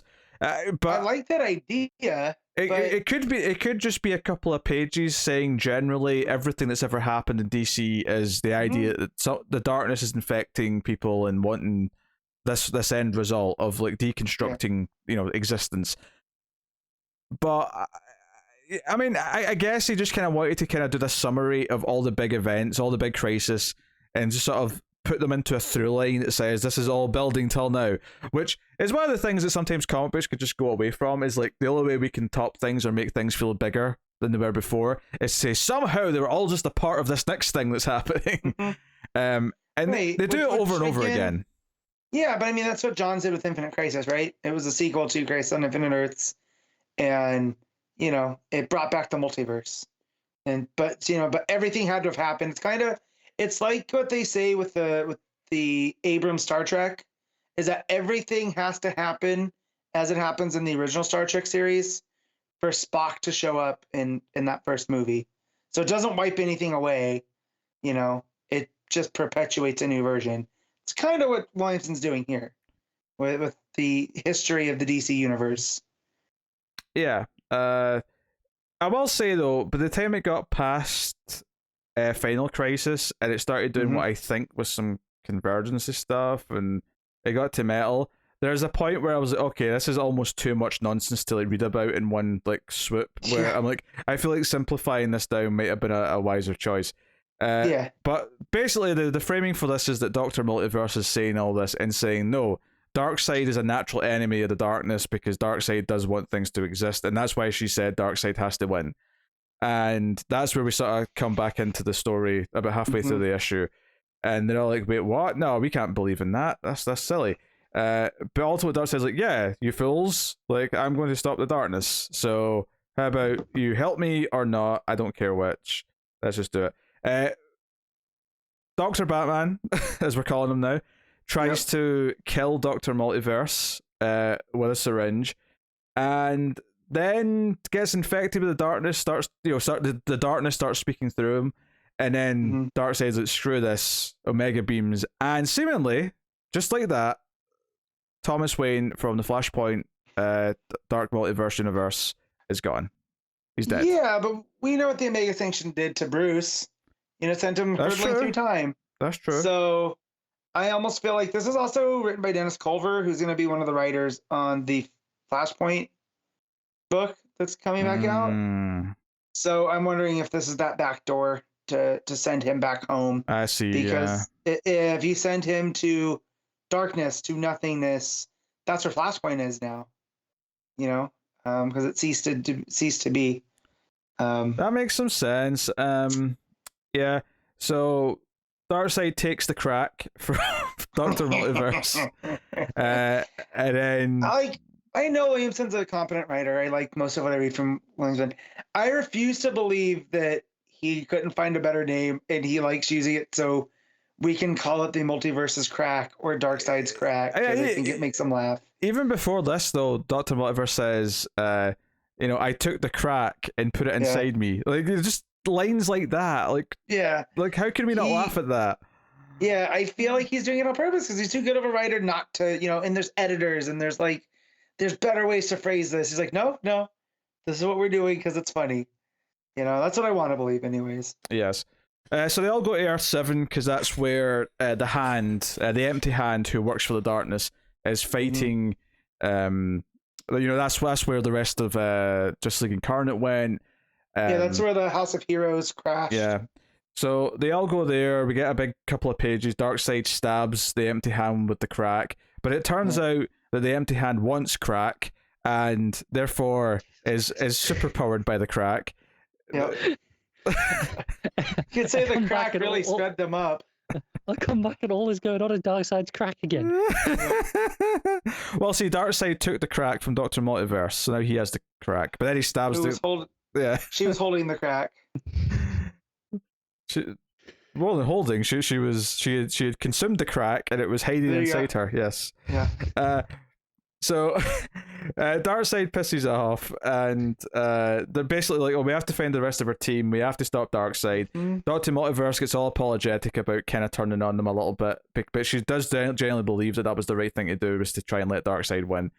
And it's like, okay, let's find the rest of the team. But the final page is the rest of the team show up and they're all infected by the darkness, right? They're all infected by the evil. So next issue is the last issue, this book. So I presume it's going to be a big cliffhanger type thing because it's going to lead into Death of the Justice League, or whatever. Maybe. So, I mean, I kind of like most of what this is trying to do and just try to contextualize where we're going. It's definitely overstuffed though, and I don't know if they need to kind of like do a full 2-page layout for like all the major crisis. Yeah.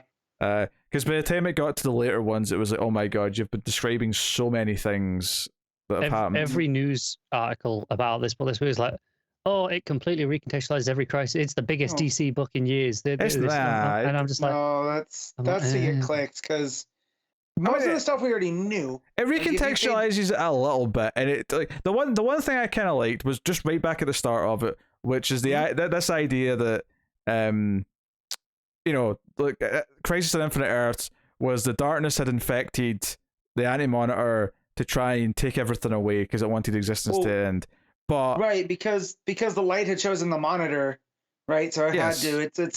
It's also this thing that they talk about, and Pete's gonna hate this in Star Wars and the whole cosmic force stuff. Oh, I don't care about this. What? No. But this is what that is the same with the light and the dark chooses, you know, avatars, and the light rises up, and it's all very of that. So, well, but after it though, when it says, you know, the light and the dark kind of compromise with just one universe, so it wasn't as much existence. I like that part of it because it kind of like turns it into kind of like a sort of a parable almost.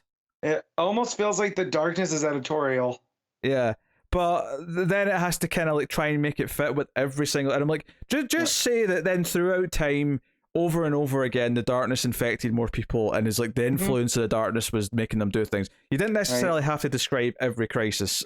Well, and then with that, it also leaves some for interpretation. Like that's what happened with Flashpoint, was that the darkness kind of won because Barry changed one thing, and it completely rewrote time and history. Well, yeah, because that was one of the things that it says is that after Final Crisis, the darkness realized the main threat was superheroes, because superheroes were the thing that kept stopping him, or not him, but stopping it. And so the idea is that New 52 weakens the heroes because it takes away their history and makes them weak. So I was like, okay, that's not a bad little thing to throw in, but isn't that kind of what we got in Doomsday Clock anyway? Well, it is, and it was better than Doomsday Clock. Yeah. But And that's what I said. This feels very redundant, and that's fine because I know what Williamson's going for. I mean, this is very, like we've got this for every kind of since when was it where they decided that everything was canon? Was that at the end of Convergence? I can't remember, but it was like Crisis on Infinite Earth happened, but it also didn't happen. And like we've gone through this with Metal and Dark Death Metal and all these other ones, So again, it feels like this is just what DC is right now. It's just a recap. I mean, ultimately, we're just going to keep recapping the events of the DC universe every big story. It's mostly a recap. But don't get me wrong, I like a little bit of the recontextualization, and not because I think it's better or anything necessarily than what it was without it, but just because, okay, you're making it fit a little bit into what's coming up and what they're doing soon. That makes sense. But it just, it was just a bit too much, ultimately. Yeah. And the back half is just kind of is what it's been. With the possible backdoor of like the maybe death of Flashpoint Batman, which is probably just leading to his part in the Flashpoint mini that's coming up. But yeah, so it was an experience to read. I'll say that much. Mm-hmm. So was it good? I mean, do you get to see Darkseid legitimately or like actually stomped out? Yeah, that's how he goes out. And there's a lot of crack being taken back and forth, and yeah, I did like there was a line where President Superman and Doctor Multiverse are arguing about stuff, and Captain America's like, "Hey, we get it. You guys dated for a little bit. All right, let's get on the same page here." I thought that was pretty funny. But yeah. Yeah, and the art's all over the place because there's like too many artists, and it's changing constantly. So there's very little to get attached to art style wise, and I wouldn't even necessarily say that any of it stuck out as being particularly notable. No. So there you go. What are you giving it, Matt? Yeah, there's a 7. That sounds about right for you. I think. Yeah, I'm going to go 6.5, I think it's just a little bit too messy in places and a bit overstuffed, even though I don't hate all the things that it's actually sort of trying to set up or establish. So, we'll see. Alright. So, next up, Monkey Prince, issue 1, Jean Lin Yang writing with Bernard Chang on the art. This is the new issue 1, it's a limited series, and it is the debut origin, if you will, of Monkey Prince, this character. Because we got him in the one special last year. Yep. I forget the name of that one. But that was just kind of like a story with Monkey Prince. I mean, I didn't know too much about him, and it was pretty enjoyable. This is more the actual, just starting off current day. This is the origin of this character, and were you aware of a Monkey Prince 0 that came out in October? No. I was not, but I read it because it was like 10 pages. And all it does is introduce the idea of the Monkey King into DC canon, where the quick version is Pigsy's telling Monkey Prince about this adventure that his dad, the Monkey King, had when Darkseid tried to invade that realm. And so you see all of these, I would guess, Chinese mythological characters fighting Darkseid and the Furies, and he Omega sanctions this, big cow demon character that sets up a tragedy for a character named Red Boy, who seems to be a rival of Monkey King. Same creative team. It's Yang and Chang. So I don't say you have to go out of your way to read it, but it was a nice read. It'll probably be included on a trade or something. But yeah. Yeah. So it sets up that he's passed when he was a kid because his parents are criminals and worked with villains. That Batman came hunting his parents one night on a stormy night, and this night traumatized him, and now he's like scared of anything he associates with that night. So thunder, stepping on like a cold bit of water because there was like puddles in the house. Obviously Batman scares the shit out of him. And Batman's not trying to scare him. Batman's actually like, yells out something to the effect of, "You have a kid staying with you here?" As if he's like, horrified that they would even have a child. So Obviously, I expect we're going to find out a bit more about it. I mean, we do see some of what they do later, but Yeah, but... they seem to be not just henchmen, but like scientist henchmen, that work on things. And he moved around a lot as a kid because of his parents' profession. Yes. And that was pretty funny. Yeah, there's a little montage of like him in Bloodhaven, Opal City, Keystone, then back to Gotham. Now that he's in high school, which is where we're at.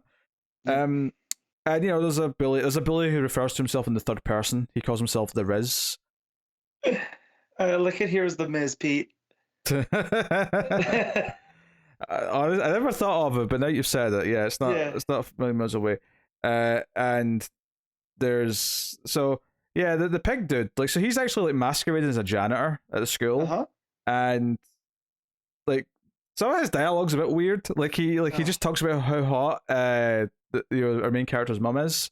Her wide birthing hips. Yes, I was like, whoa, okay, all right. So I'll get the negative out here. The dialogue here is not what I'm used to with Yang, and it feels like not out of character because I don't know these characters, but it feels out of place.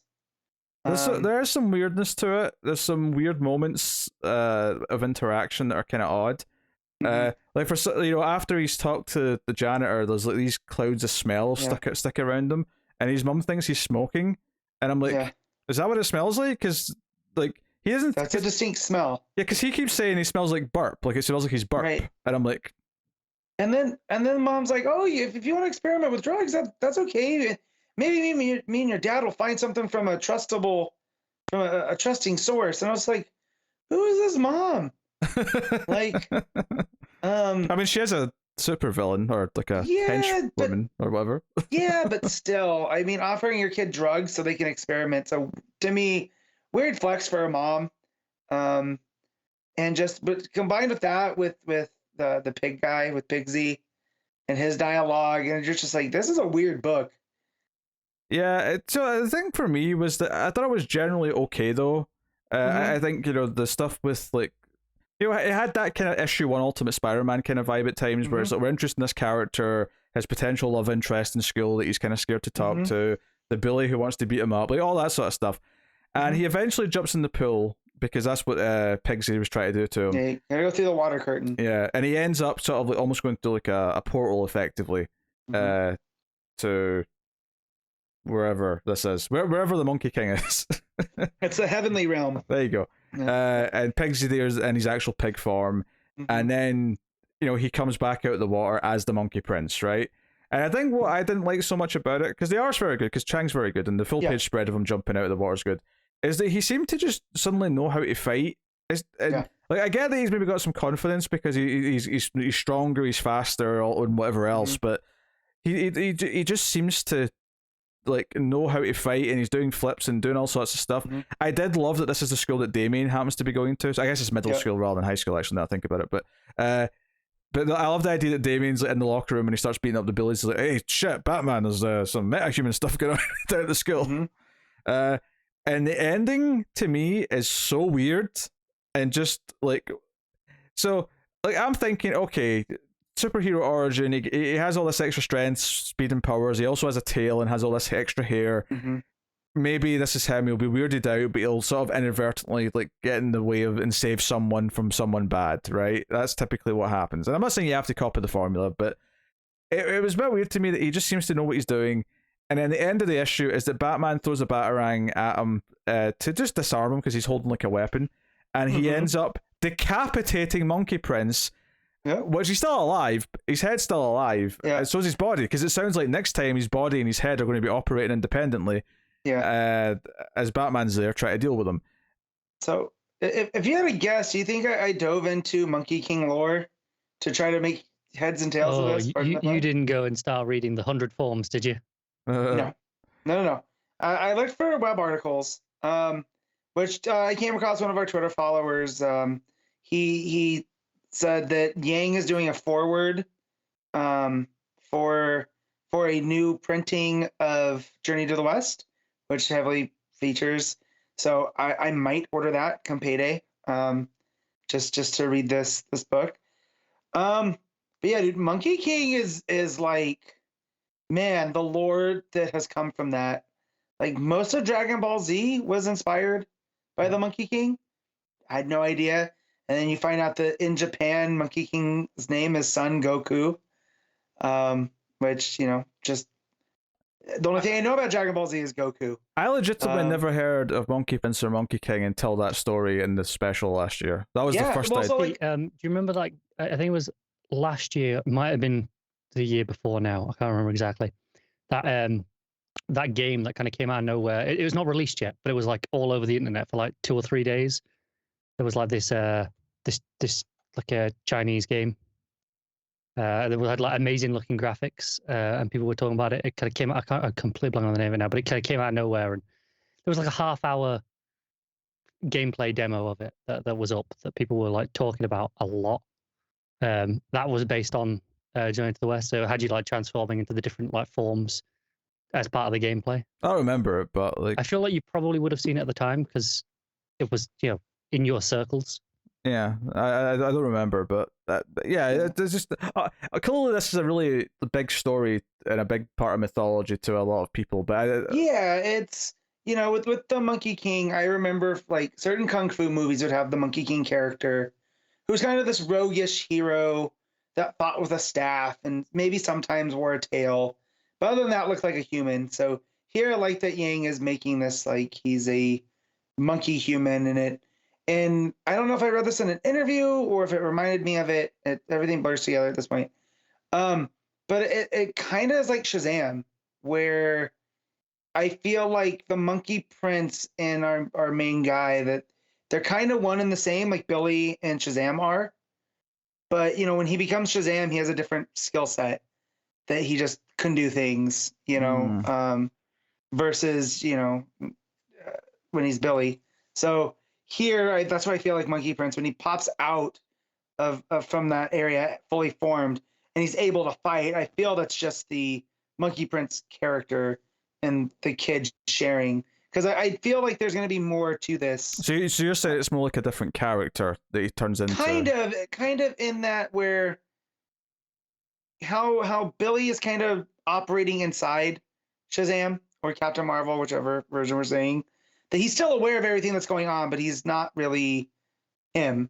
That's how I kind of feel with Monkey Prince. Well, it depends on the version, because I feel like I have read. I mean, I've definitely read Shazam / Captain Marvel, where he is just him, and he's learning how to use the powers like a normal superhero would. Yeah. But and I think Billy Batson was name dropped in maybe that's where I'm getting this from, in that first story that we had in the special. I'm not sure, but no, I mean, this is a pretty likable book. I am going to check out to see where it goes. I don't know if I'm committed to the full series as of yet. But issue 2 for sure. Yeah, it's a weird one because I think it's generally well put together, but there is some weirdness to it, and I'm not sure. I mean, if it keeps coming out in a quieter week, I'll maybe try another issue or two and see how it goes. But I'm not like instantly like in love with it for sure. So I'll say I really liked it, but it definitely has some huge, I don't want to say red flags. It's not really red flags, but there are definitely it's the most some amber flags. Hesitant, No, it's been the most hesitant of a Yang book I've been. Because like New Superman, I completely in on based off of his Superman work before. And then his Batman Superman I really enjoyed, and Terrifics. So this I jumped at because it's Yang writing, at DC again. And then it just was this very weird book, almost by design. And I don't know how it's going to read month to month. Like this might be great in a trade, because we're going to, at the pace that it comes out. But as of right now, like, how do you come back from a decapitation when we know nothing about his power set? I mean, I think it's notable that New Superman's the only Yang book that I've read till the end. Every other one that even though I've kind of liked them, I've always kind of dropped off because they never feel like priority reading. So this feels more important because it's focused on a character who's not anywhere else. It's not just some wacky Superman Batman team up. It's not just continuing Terrifics past Lemire's exit. This is something that presumably is a bit more devoted to, and it's got an ending as well because it's a limited series. But But I guess it's the first time since New Superman it feels like this is a Yang story. yeah, right. Mhm. But I'm not in love with this like I was New Superman. Certainly not yet. Yeah. So Yeah. Just for the record, I went and googled that game just in case people were wondering. Yeah. It's called Black Myth Wukong. Well, and Wukong's the name of the Monkey King. I don't recognize that title at all. Yeah, If you Sun look it up Wukong. at some point, and there was a big like 13-minute gameplay is how long apparently it was. You probably saw some of it when it came out, so Oh. you might recognize it if you saw a part of the gameplay. I'll tell you where for it. But yeah. All right, Matt, what do you give a Monkey Prince? I'm gonna give this 7.5. Okay, I'll go probably just a straight 7, I think, for me. Yeah, there you go. So there you go. That'll take us on to Arkham City, The Order of the World, issue 5, Dan Waters writing with Dani on art. And this, I always appreciate a nice structure in a book.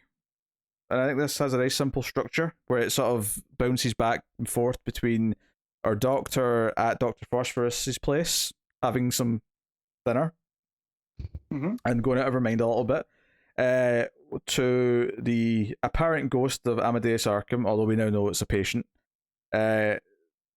basically recruiting and breaking out all of the patients who are in the hospital that have been gathered there. And there's some good creepy moments that come from that.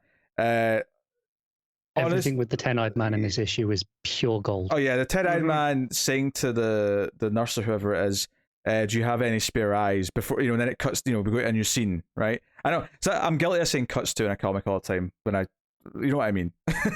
We go to a different scene. But that transition of do you have any spare eyes? And I'm like, that's a really creepy thing to say. So the fact that she actually, and he's like crawling on the floor towards her as well. Like it's not just like a regular person saying it. And the fact that she actually does show up later and you see that her eyes have been taken and he's walking with 2 eyes in his hand is like, okay, that's super creepy. So then when he does it, when he threatens the same thing again to the child, the cop's son, it's like, oh shit, like. And the way the eyes are taken as well, they're not like empty pits. It's just like there's skin over them. Yeah, it's like the same way how he reached and took the jaw in like the first or second issue. Yeah. So no, really, he is creepy as shit. Really creepy visuals, doing a lot of stuff here. Doctor Lady's starting to like really question what she's doing and question her own sanity. Sanity. The others aren't being super helpful, and she's like, "No, we need to go to a hospital. After Azrael tries to like attack them, and Vampire Lady bites him. It's like, okay, we have to take him to the hospital. Come on, we have to go. And they're not happy about it, but they go to the hospital. And the big thing is when they get to the hospital, they get there just as 10-eyed man's out there and like almost going to take this kid's eyes. And basically she looks up and sees the cop looking down at her, and basically has this like self-realization where for the first time she's feeling the resentment and the fear and the word she uses a couple of times is disgust. The disgust, of people and how they look at like the inmates of Arkham, and how she feels like and this actually makes her say, no, let's not go to the hospital, let's go follow wherever Ghost Lady wants to take us. Basically. So and they do meet up with the other patients, with the Amadeus Arkham ghost, and she's leading them into the sewers to a new Arkham. And the book ends with them arriving at Professor Pig's place, where he's going to make them all perfect. Because Pig was the big reveal at the end of the last issue. Yeah. So. And so the character masquerading as Arkham is said to be No Face. Yeah. No Face, that's it, yeah. Which I can't find anything from, but I feel Waters does a good job at just giving us a quick beat that there is this person in Gotham that can change their appearance. They're kind of a shapeshifter, but they also shift their personality to whoever they glom onto. So, like, if No Face was around one of the doctors, they tended to be more, compassionate, versus if they had glommed onto one of the people in the asylum, it could end up being trouble. Yeah, because and here they are glommed onto Pig. Yeah, because she says here as well that because she did kind of take after the doctors and nurses, that she actually went on did the rounds with them sometimes because she'd be helpful, because she'd feel how they feel about what they're doing. But obviously things have went awry. Yeah. And now she's working for Professor Pig. Yeah, and so just that ending with Pig, that's to me such a horror movie ending. Like, Pig reminds me of Leatherface a lot. Sure. Just this physically imposing, scary as all hell Bat villain. And we don't have too many really of those. So that ending where it's Pig's, whatever, that factory or whatever. Cherry Hill Slaughter and Meatpacking. Yeah. Which is very Leatherface as well. The idea you just slaughterhouse. That might have been where the Leatherface was coming from, but yeah, it's Matt, just a quick side note since you said that. Have you seen the trailer for the new Texas Chainsaw Massacre? I have, and I really want to see it, but I also understand it could be very, very bad. The buzz is not good, but I do love a bunch of people with their smartphones saying you can't do anything, Leatherface, we got you on camera. Yep. And then Leatherface is like, nah, F this, I'm going to murder you all. Yep. So I've only ever seen the original, the remake, and then Texas Chainsaw with Daddario in it. Do I need to go and check out some of the other ones? I would say... Or just go into this one, because this one's out in like 2 weeks. I mean, 2's worth watching, but I mean, the new one's just a sequel to the original. It's ignoring everything else. Yeah, that's what I mean. Because the Texas Chainsaw continuity is so stop-start and convoluted at this point. Even by horror franchise standards. Yeah, even by Halloween standards, which has all the multiple timelines. I feel like Texas Chainsaw. I just know one of them. I actually just talked to Tim about this. Halloween, at the very least, every time it started a new branch, had at least a couple of movies, so that it is like branches where there's multiple directions to go. Right. Texas Chainsaw, every time they do a new sequel or prequel that's meant to not be connected to anything else, it doesn't work, it's not successful, and they start again the next time. So it's just lots of stop-starts. Yeah, so I had always, it always was a blind spot for me in the horror. Especially that first one doesn't do much for me. Like it's fine. But yeah, this trailer though. Then I was disappointed that it's produced by Fede Alvarez, not directed. We'll see. No doubt it'd be better if it was directed by him, but hey. Yeah. Anyway, Pig, scary, like imposing, and we haven't really had much of Pig. Like 2 panels, and already feels menacing. Yeah, I mean that's part of the charm, is you can kind of just build up to Pig, and like just the reveal that it's Pig that's behind it. You get what he's going to try to do because that's who the character is. That might be my favorite Grant Morrison creation at this point. Is Professor Pig. I mean, it's not a bad choice. I mean, I like Professor Pig a lot. I'm always down for Professor Pig. I mean, obviously, it's continuing its creepy vibes that the books had the entire time. The Dani art, obviously, still very specific in how it portrays things.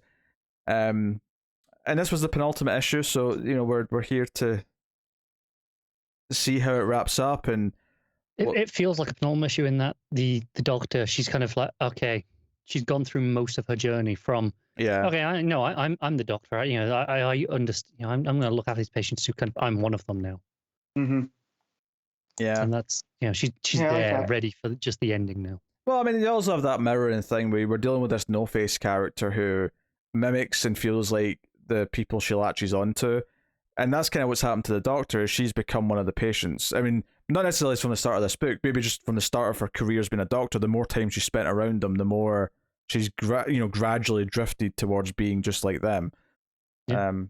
So there's some story stuff in there that works, and but yeah, just curious to see how it wraps up now and see kind of what the final points it makes us. So yeah, I'm glad you guys talked me into going back and catching up, because I had skipped because it was on a week that I wasn't here. So I'm glad, because this book has been a nice little. It's different from everything else you're reading, which is it's a nice change up. I get excited the weeks that it comes out. Since I read it digitally, it doesn't feel like a DC book, does it? No, I mean it does, because we're dealing with Gotham and right. But I mean, things, like but in the it's tone, unconventional the style, it doesn't feel like most of the DC books. It feels like something that would be published at, somewhere else. Like just like a it feels like a It feels like creator-owned a story. Vertigo. Yeah, it feels like a Vertigo book from Yeah, back in the day. I think so. But since I get it digitally, I read it basically same day. So on Tuesday, it's one of the first things I read, and I get excited when I see it sitting there. So Yeah, that's good. All right, Matt, what are you giving it? I'm gonna give this an 8.5. There you go, Connor. Yeah, same. Okay, I'm going to be the mean one and just give it a straight 8 then, apparently. But good. All right. Patreon books then to get to. Connor, you can start off. So everyone's at patreon.com/mailfuzztv. One of the higher tiers, you can make myself or Connor read a book, and Connor's going to talk about Undiscovered Country issue 18. Take it away. Yeah, it's the end of this arc in the zone of possibility, and a lot of it is a fight, which is cool. We ended last issue with them using the creation engine, anything engine, I think is what they're calling it, but to create like a bunch of superhero versions of themselves to fight the army of the Crossroads Devil.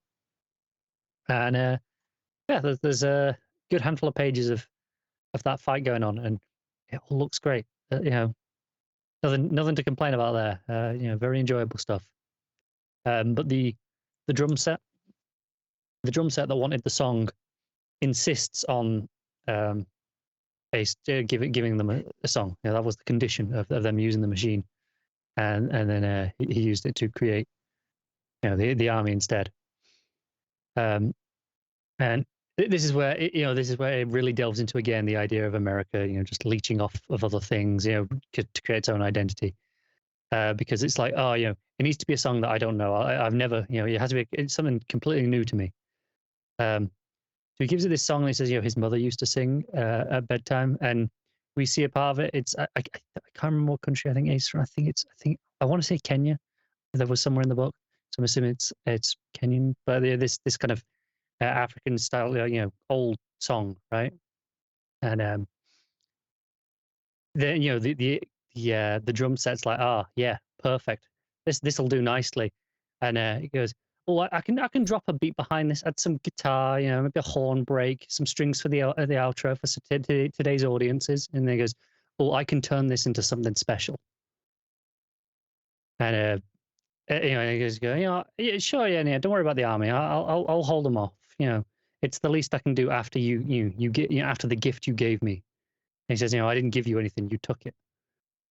And it's again, you know, this is very clear, this idea of America. It kind of takes these ideas from other cultures, and it, you know, appropriates them and changes them to the current cultural perception of what American, you know, content is, and repackages it. And it's like, this is ours now. It's basically colonialism in a nutshell. It is essentially what this 2-3 pages does.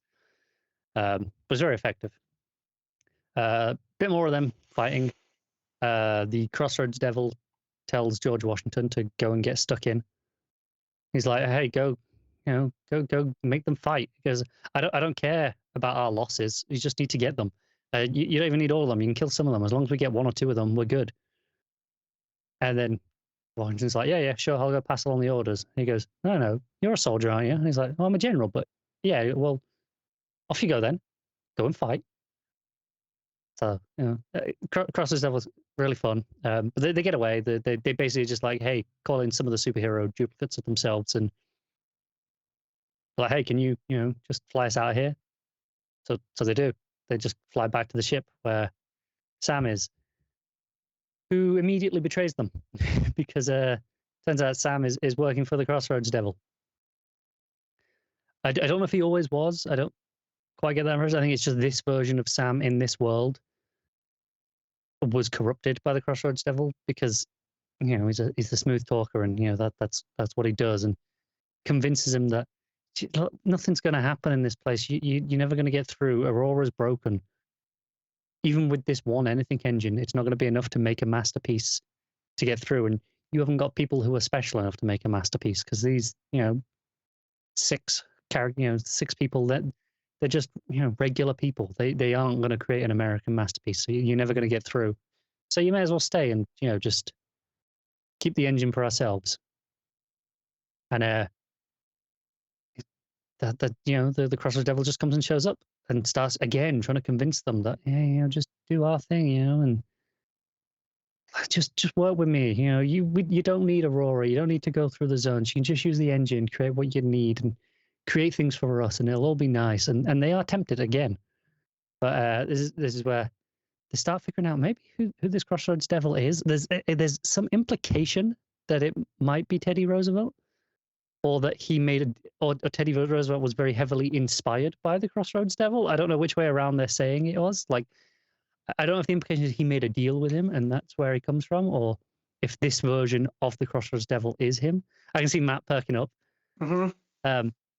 Basically, he's talking, and one of them points out, goes, you're a hell of a negotiator. It's like, your technique really reminds me of one of this country's most notorious former leaders. And then they quote the "speak softly," and the Crossroads Devil finishes it off. He goes, "Yeah, but carry a big stick," and just enough that there's these parallels. Being like, well, maybe he is as well, or is inspired by, or he inspired him in this history. But no, I like that stuff. And they throw the creation engine out. They're like, all right, well, if it's not going to work, and we can't have it, you can't either. So he leaves. He's like, well, you know where to find me. Just call. I'll be close. And then the sea parts. There's a hole, and they start falling through. And they don't understand what's happening at first. But it's kind of the next zone. Like Sam, the next version of Sam, like rescues them. It's like, sorry about that. We kind of lost track of you in there a little bit, because this zone, it was cut off from the rest of Aurora intentionally, because creativity requires this pure freedom and oversight from interference. So we couldn't interfere with it. So we had to just kind of let it go wild. And clearly that kind of got our hand. Yes, that's what happens when you don't have editorial oversight, people. Things get bad. But yeah, then Destiny Man shows up again and kills Sam again. And he's like, hey, you're going to work with me now. And they're like, why would I do that? Why would any of us work with you? You're a villain. And he pulls off his helmet, and it turns out he is actually a third Graves sibling. So the main two that came back, he is their younger brother. And they're like, no, we don't have a brother. And they're like, yeah, well, our parents, they were here in America for a good amount of time after you left. They had another kid. It's as simple as that. But Aurora, it's trying to fight back, and this is the end of the arc, and this is where it separates them, and they seem to be scattered throughout history. They're in like two or three groups, like three different groups, it seems. Potentially two. There's three panels, but we don't see what the middle one is. So I don't know if they are split into three, or if that's just a visual representation of the middle one is like, oh, they're going to go into either or. But on the left is like history, and then on the right is hegemony, and it's on the left is like this kind of Civil War era style thing, and on the right is this future seemingly American dictatorship, one world with an American flag and Pax Americana. And the next arc is called Disunity. I'm very excited to see again what this does. I do think as an issue, if it gets a bit lost in the weeds of like, okay, this is the end of the arc, we need to wrap this up, and it loses some of the flow that this arc's had, especially this arc where it's been kind of in this creation. It kind of felt like, we kind of need to get back to the story now. And it was a little bit lacking because of that, but also still playing with a lot of the same ideas, still setting up some interesting stuff. Not 100% sure how keen I am on another, just, let's throw in a long lost brother kind of. It's, not the best of tropes, but in context, there's no reason why it shouldn't work, because logically it all lines up. So I'll wait and see how it plays out. I'll give this a 7. Okay. All right. My Patreon book then for the week is Animal Man issue 16.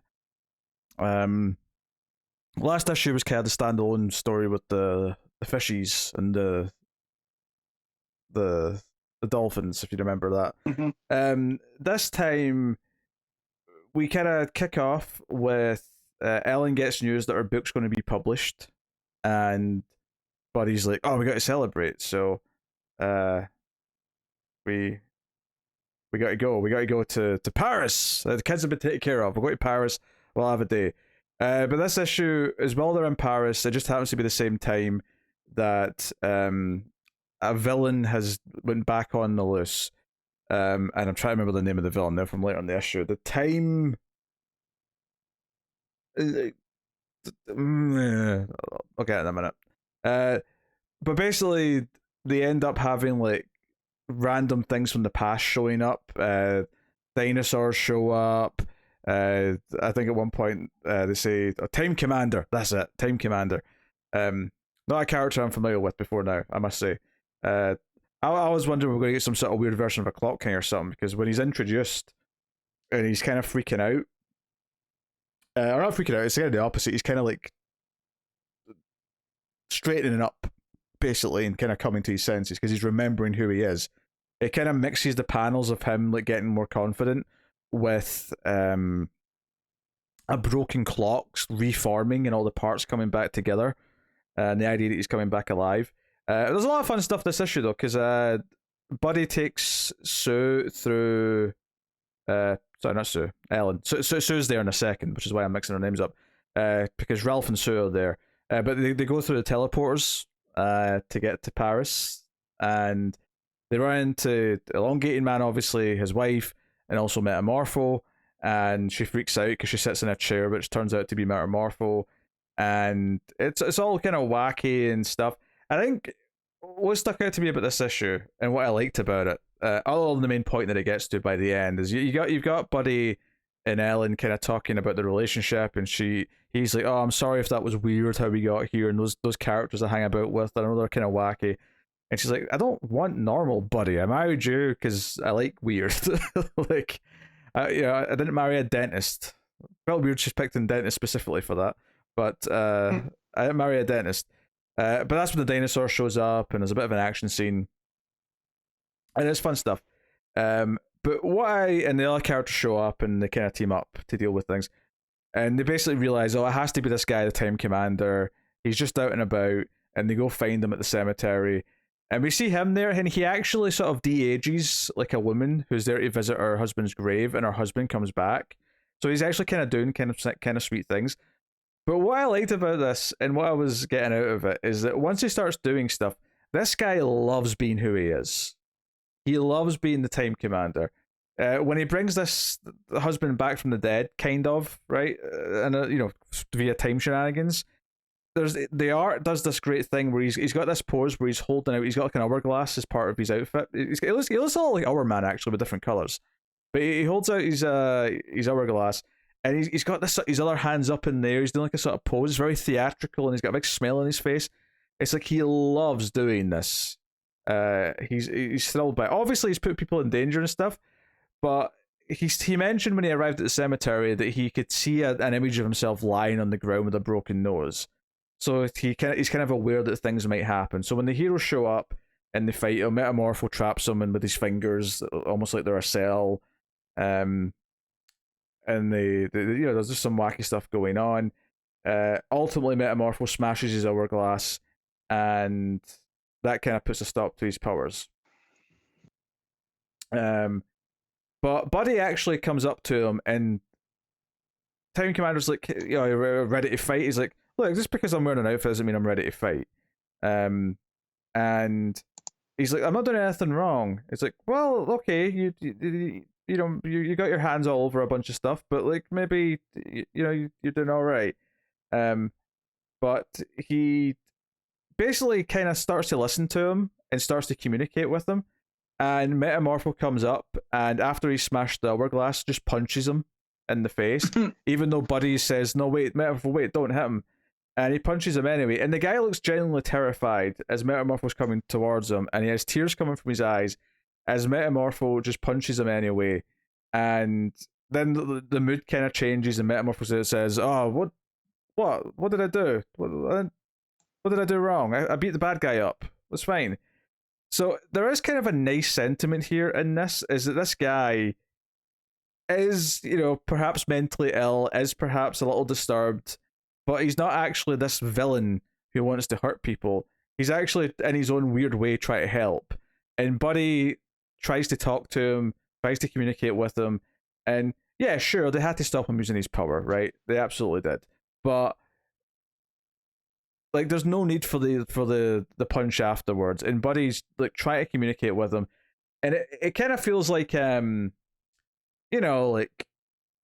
the general idea of, like, rather than being aggressive, if you think of a police officer being too aggressive or threatening instead of actually trying to, like, talk someone down or calm them down or trying to understand who they're dealing with, it kind of felt like a bit of commentary on that and that type of scenario, and this idea that Buddy is more compassionate and does try to, like, talk to people. So and we do have him just lying there on the ground. So it's got this kind of, like, sad little ending to what is otherwise quite a wacky story, and I think that's partly why I like that earlier art so much with him, where he does seem to be enjoying what he's doing.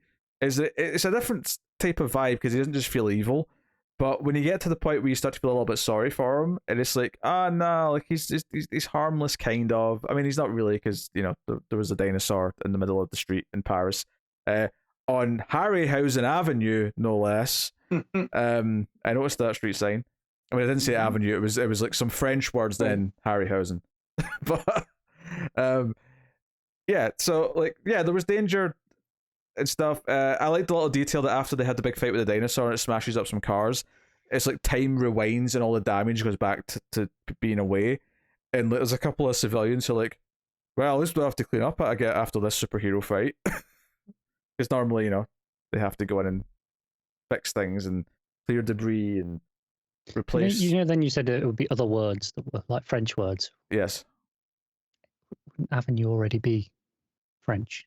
That sounds like it's very French in origin. Yeah, but it wasn't the French word in this case. I wasn't saying Avenue wasn't a French word. I was saying there was French words. All right. You're like, but not Avenue. You're like French words. Some other French words. What the difference does it make? None. Just could have been Avenue. It wasn't Avenue. I would recognize Avenue. It was words that I don't recognize. Okay. What do you want from me? Speak French is what I want from you. I'm not going to speak French. Are you kidding me? Let's have to try. Don't be daft. Rudy Harryhausen. There you go. I don't speak French. You're supposed to explain this to me. This is your job. RUE and then DE, then Harryhausen. That sounds like road to me. Maybe it is, yeah. It's the road of Harryhausen. Yeah. Sounds like a really weird road to go down. Lots of stop motion skeletons and clay monsters and whatever else. Maybe it's fun. It sounds like a section of a theme park, doesn't it? Uh-huh. Yeah. Also, there's a character in this I really know he's not there initially, but he's there when the dinosaur's there. It comes with Metamorpho and Elongated Man. Some dude, it looks like a robot suit. And they call him Dimitri. Oh, Rocket Red? Rocket Red, yeah. Oh, okay, that's who this is. All right. Okay. He's got a bit of a weird speech pattern, I'll say. Yeah, because he's... The best part about him was he's part of the Soviet Union in the United States, so he's constantly calling people, capitalist pigs. Comrade. And comrade, and he speaks in a broken Russian. Yeah. Read JLI. It's fun. He's in there a lot. I'll get to it. I complimented the art and just how much you like things, but he's actually the characters are very expressive, because even when he gets scared or when he gets worried or angry, it's also very expressive. I think it's a very expressive art from this issue in particular. I assume we're back to just the regular artist on this. It looks like the same art. But I had a good time with it. There was a tease at the end. Ellen and Buddy are in a restaurant, and they're saying, "Hey, I'm in the Justice League, and you're getting a book published. The kids aren't screwed up yet. Like, things are working out all right." And then the final couple panels is there's someone in the car watching them. So it's teasing things to come. There is a small moment as well where Buddy tries to bring up "Oh, did anything weird happen right before I get teleported to Africa?" And she's like, I don't really remember what happened right before then. Okay, all right. So it is remembering some of the weird stuff that it set up that we've not quite got to yet. So, no. Good. Yes. So, no. Solid issue. And well, it's still relatively standalone and does have its own sort of little message with the villain that it's got this issue, which a lot of these issues had. You know, I don't think this is as strong, but it is reminding me a little bit of the villain who was trying to commit suicide by jumping off the building earlier on. That was like one of the early issues. It was giving me some of those vibes in terms of like its style.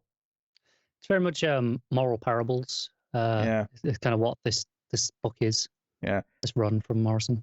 But it does have the characters referencing recent events and kind of like speculating as to where things are going to go. So it still feels like it's tying into like the overall story and feels like part of a run. Mm-hmm. So yeah, solid. No, happy 8 out of 10, I would say, on this issue. So very good. So that'll take us out of the part of the show where we pick our favorite stuff of the week, favorite panel / moment, favorite cover, favorite artist, and of course top 5 books of the week. So we will start off with panel / moment. Matt, what you got? Probably should have thought about this more. Instead of looking at your, I don't know, football social media or something. Yeah. There's a lot of Yeah. No, there's a lot of drama going on in the local wrestling scene, and I'm trying to piece it together like Columbo, and I'm missing some key pieces. So I was cross-referencing different things. I was just seeing parts of the current British political nonsense going on, and the image from the Times, a pretty respectable, newspaper. Mm-hmm. The image on their headline article that I just saw tweet across is Boris Johnson dressed as Elsa from Frozen, with Jacob Rees-Mogg as Olaf. Uh-huh. Yeah. This isn't what we've been reading on Twitter section. No, but this was so bizarre that I was like, "What am I looking at?" Yeah. All right, Matt. I'll go from the backup of Detective Comics when it's revealed that the kid's going with Penguin. I think that's a really good reveal. Sure. Yeah. Car? Oh, I'm going with excuse me, do you have any spare eyes? That's a good one. I think I am leaning probably more towards Psycho Pirate. Yeah. Maybe Charlie Day. Yeah. I mean, I'm kind of including both, like him under the desk and then the next page when he's like trying to control everyone on the monitors. It's just that general vibe of that scene more than anything. But yeah, I'll go with that. All right, best cover of the week. Al will kick us off with this one. There's a few good ones this time. I think the main cover for Batman's really nice. I will say, bizarrely, probably one of my least favorite Matina covers on the Batman this week. Usually I love his covers, but I wasn't super into the one they did on Batman. But do you think it's because it shows so much of the face, and Matina doesn't usually do a lot of faces? Maybe that is it. I don't know. But I do also like the regular detective cover with Psycho Pirate. It looks quite nice. But my pick has to be the variant for Arkham City with Professor Pig and No Face. That is a beautifully horrific horror cover. Mm-hmm. Love it. I mean, the regular cover is actually really nice in a very, more spooky stylistic way. Yeah, but that Professor Pig and No Face cover where she's like putting on the glove and the meat hooks are hanging. Yeah, this just looks great. That is Derek Chu, that cover, just for the record. So that's my pick. Matt, what you got? I'm going Dark Knights of Steel, the regular cover, because once you know what's about the story or what the story's about, it's all kind of right there. Sure. Yeah. Car? Those are all nice. I'm going to mention. I know. I can already feel Pete is going to hate this cover, but the very colourful one for Batman. I don't know which artist is this. I need to have a look. Dan Hip. I don't know. It's very kind of like it. Yeah, it grabbed me, but I think I'm gonna go just with the Arkham City, but the main cover.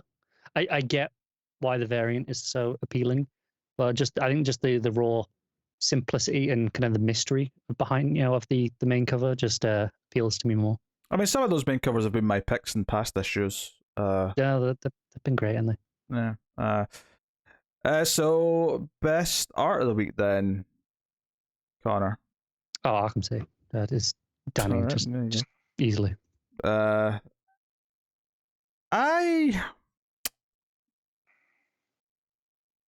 Yeah, well, yeah. But detectives. Detective's very good, but Yeah. it doesn't have the flair that stands out, that sets it Nah. apart from other books. Detective's the only one that I'd maybe consider. Batman's too, even though I love some of the art in Batman, it's too back and forth. Incarnate's even worse in that respect. Yeah, Arkham City. Yeah, I guess that's an easy pick this week. Matt? No shots for Monkey Prince, but I'm not gonna pick that. I'm gonna go with Detective That's fine. because mostly because the backup, because I'm loving that Blanco story. The Blanco art. Yeah. Good. But yeah, the main art too is Max Raynor. From trying to remember what book I've seen his name attached to. But it's always been good. It's always been decent. So yeah. We need to get him on a Kyle Raynor book, a Green Lantern book. Yeah. Just for the Raynor. He did some Batman and the Outsiders. There we go. Probably it. That's probably it. Done quite a lot of DC stuff over, Do you know the sad part since Star Rebirth, to be honest. I bet when he was doing Batman and Outsiders, he felt like a downgrade because the other issues were Dexter Soy. So we probably it's just Max Raynor dude. So did some Batman Superman issues. I don't know which ones, but like there's all over Super the place. Sons. It's all a comparative thing. It's like I say, I usually love Janin's work and praise it endlessly, but it was in context of this particular book. So it's all a thing. All right. Top 5 books of the week, Matt. On you go. Number 1 is Dark Knights of Steel. Number 2 is Detective. Number 3 is Arkham City. Number 4 is Batman. Number 5 is Monkey Prince. Connor? So Arkham City at 1. I think Detective at 2, and it's the backup dragging it to the second spot over the third, which will be Dark Knights of Steel, and then Batman. That's it. All right, yeah. Detective's my number 1. Number 2 is Batman. Number 3 is Arkham City. Number 4, Dark Knights of Steel. Number 5, Monkey Prince. The one good thing about me noting down these ratings, which I'm still doing for the record, I've not forgotten, is that I can look at my ratings as I'm doing that.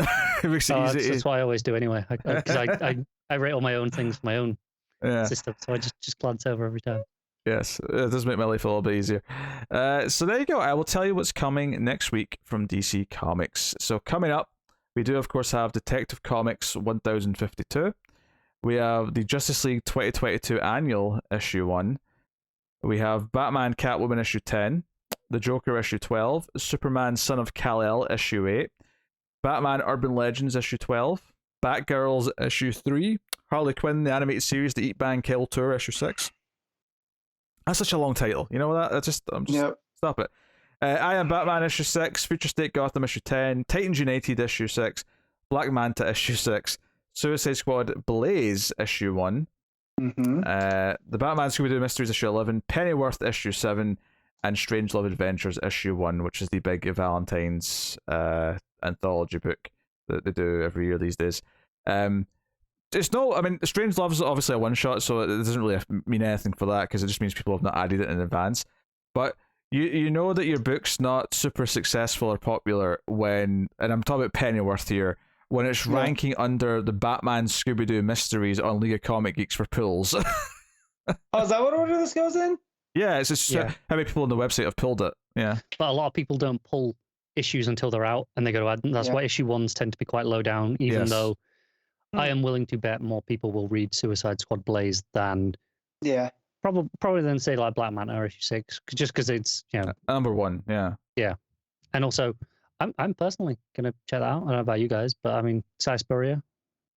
I have no strong feelings. It's a quieter week, to be honest, so maybe I will check it out. Yeah, I think between us we've only got about 6 books. One of them admittedly is Urban Legends, which I mean, I think I'm reading 2 stories from, so that's like double. But yeah, so that Ram V also has a story in the Love. Yeah, but I'm not getting Adventures. that for No, I for know, a 3-page but- Rambi story. Yeah. Lots of names on that one for an 80-page. So Well, I mean, yeah. how many comics did Matt get Justice League for the 10 pages around V at the back? Too many is the answer.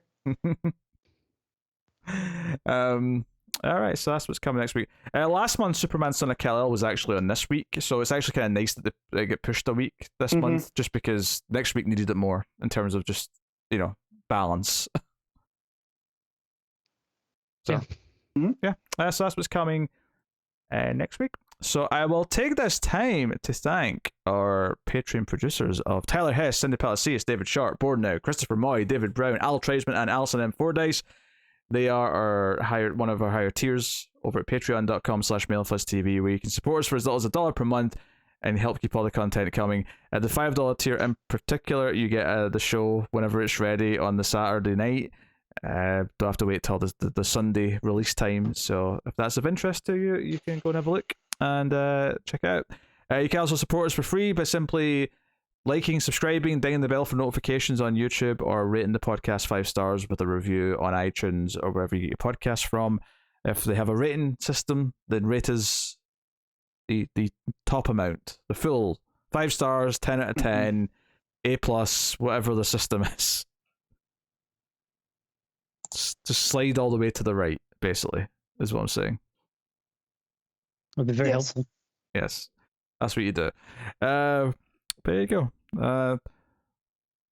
Man, this is a shorter episode. I mean, it's not that short episode, but it's we had a couple there which were very long, so this feels short. I'm surprised given how much nonsense we spoke at the start. Yeah, this is the perfect length, I think. Yes. So yeah, we'll probably be similar next week. It's weeks 3 and 4 that you're going to feel the. Which I may still be on at least one of those without going back to work. We'll see. He'll be homeless, but he'll be on. Well, no, I see. I'm trying to get them to just give me a couple of days on the first week's back, just so I can get used to it. And I'll use up a couple of my holiday days to make up for my pay that I'm missing, because I got some carried over from last year anyway. Because I was going to use them in December, and then I was off anyway. So, if they'll let me, I'll take the weekend, because I don't want to go back on first day back on a weekend. Mark's going to love him. He's off with an injury for like 2 months, and then comes back and goes, "I'm going to take my holiday." They expire if I don't use them by like mid-March. So I'm going to use them. What you need to do is just phrase it this way: I'm not quite ready to come back. I will be soon, but I was thinking I could use up the last of my holiday for this last week injury. Well, this is what I'm doing. I said, look, just like ease me back into it. Instead of giving me 5 days, just give me like 2 days, and use 3 days holiday. Friday, Saturday, Sunday. To give me a nice couple of easy weeks to ease myself back into it. See, make sure that I can do the job. He's going to walk in the front door and I'm going to be like, "Hey, this big heavy object, lift it." Oh. There is at least one manager who will do that, and I will be like, no. This is a 3-man job. You're lifting it on your own upstairs. You laugh, but they've tried to ask us to do stuff like that before. Don't surprise me, I suppose. So yes, well, Matt is just glued to his phone at this point. The epitome of professionalism. I know, just shocking. We're literally just saying goodbye and whatnot. Well, y'all were talking about McDonald's, and I was getting hungry, so I had to distract myself. That is the show, everyone. Thank you very much for joining us. It has been how do I say pleasure? It's maybe a bit much, but strong. It's been a tolerable. It's been day. an experience.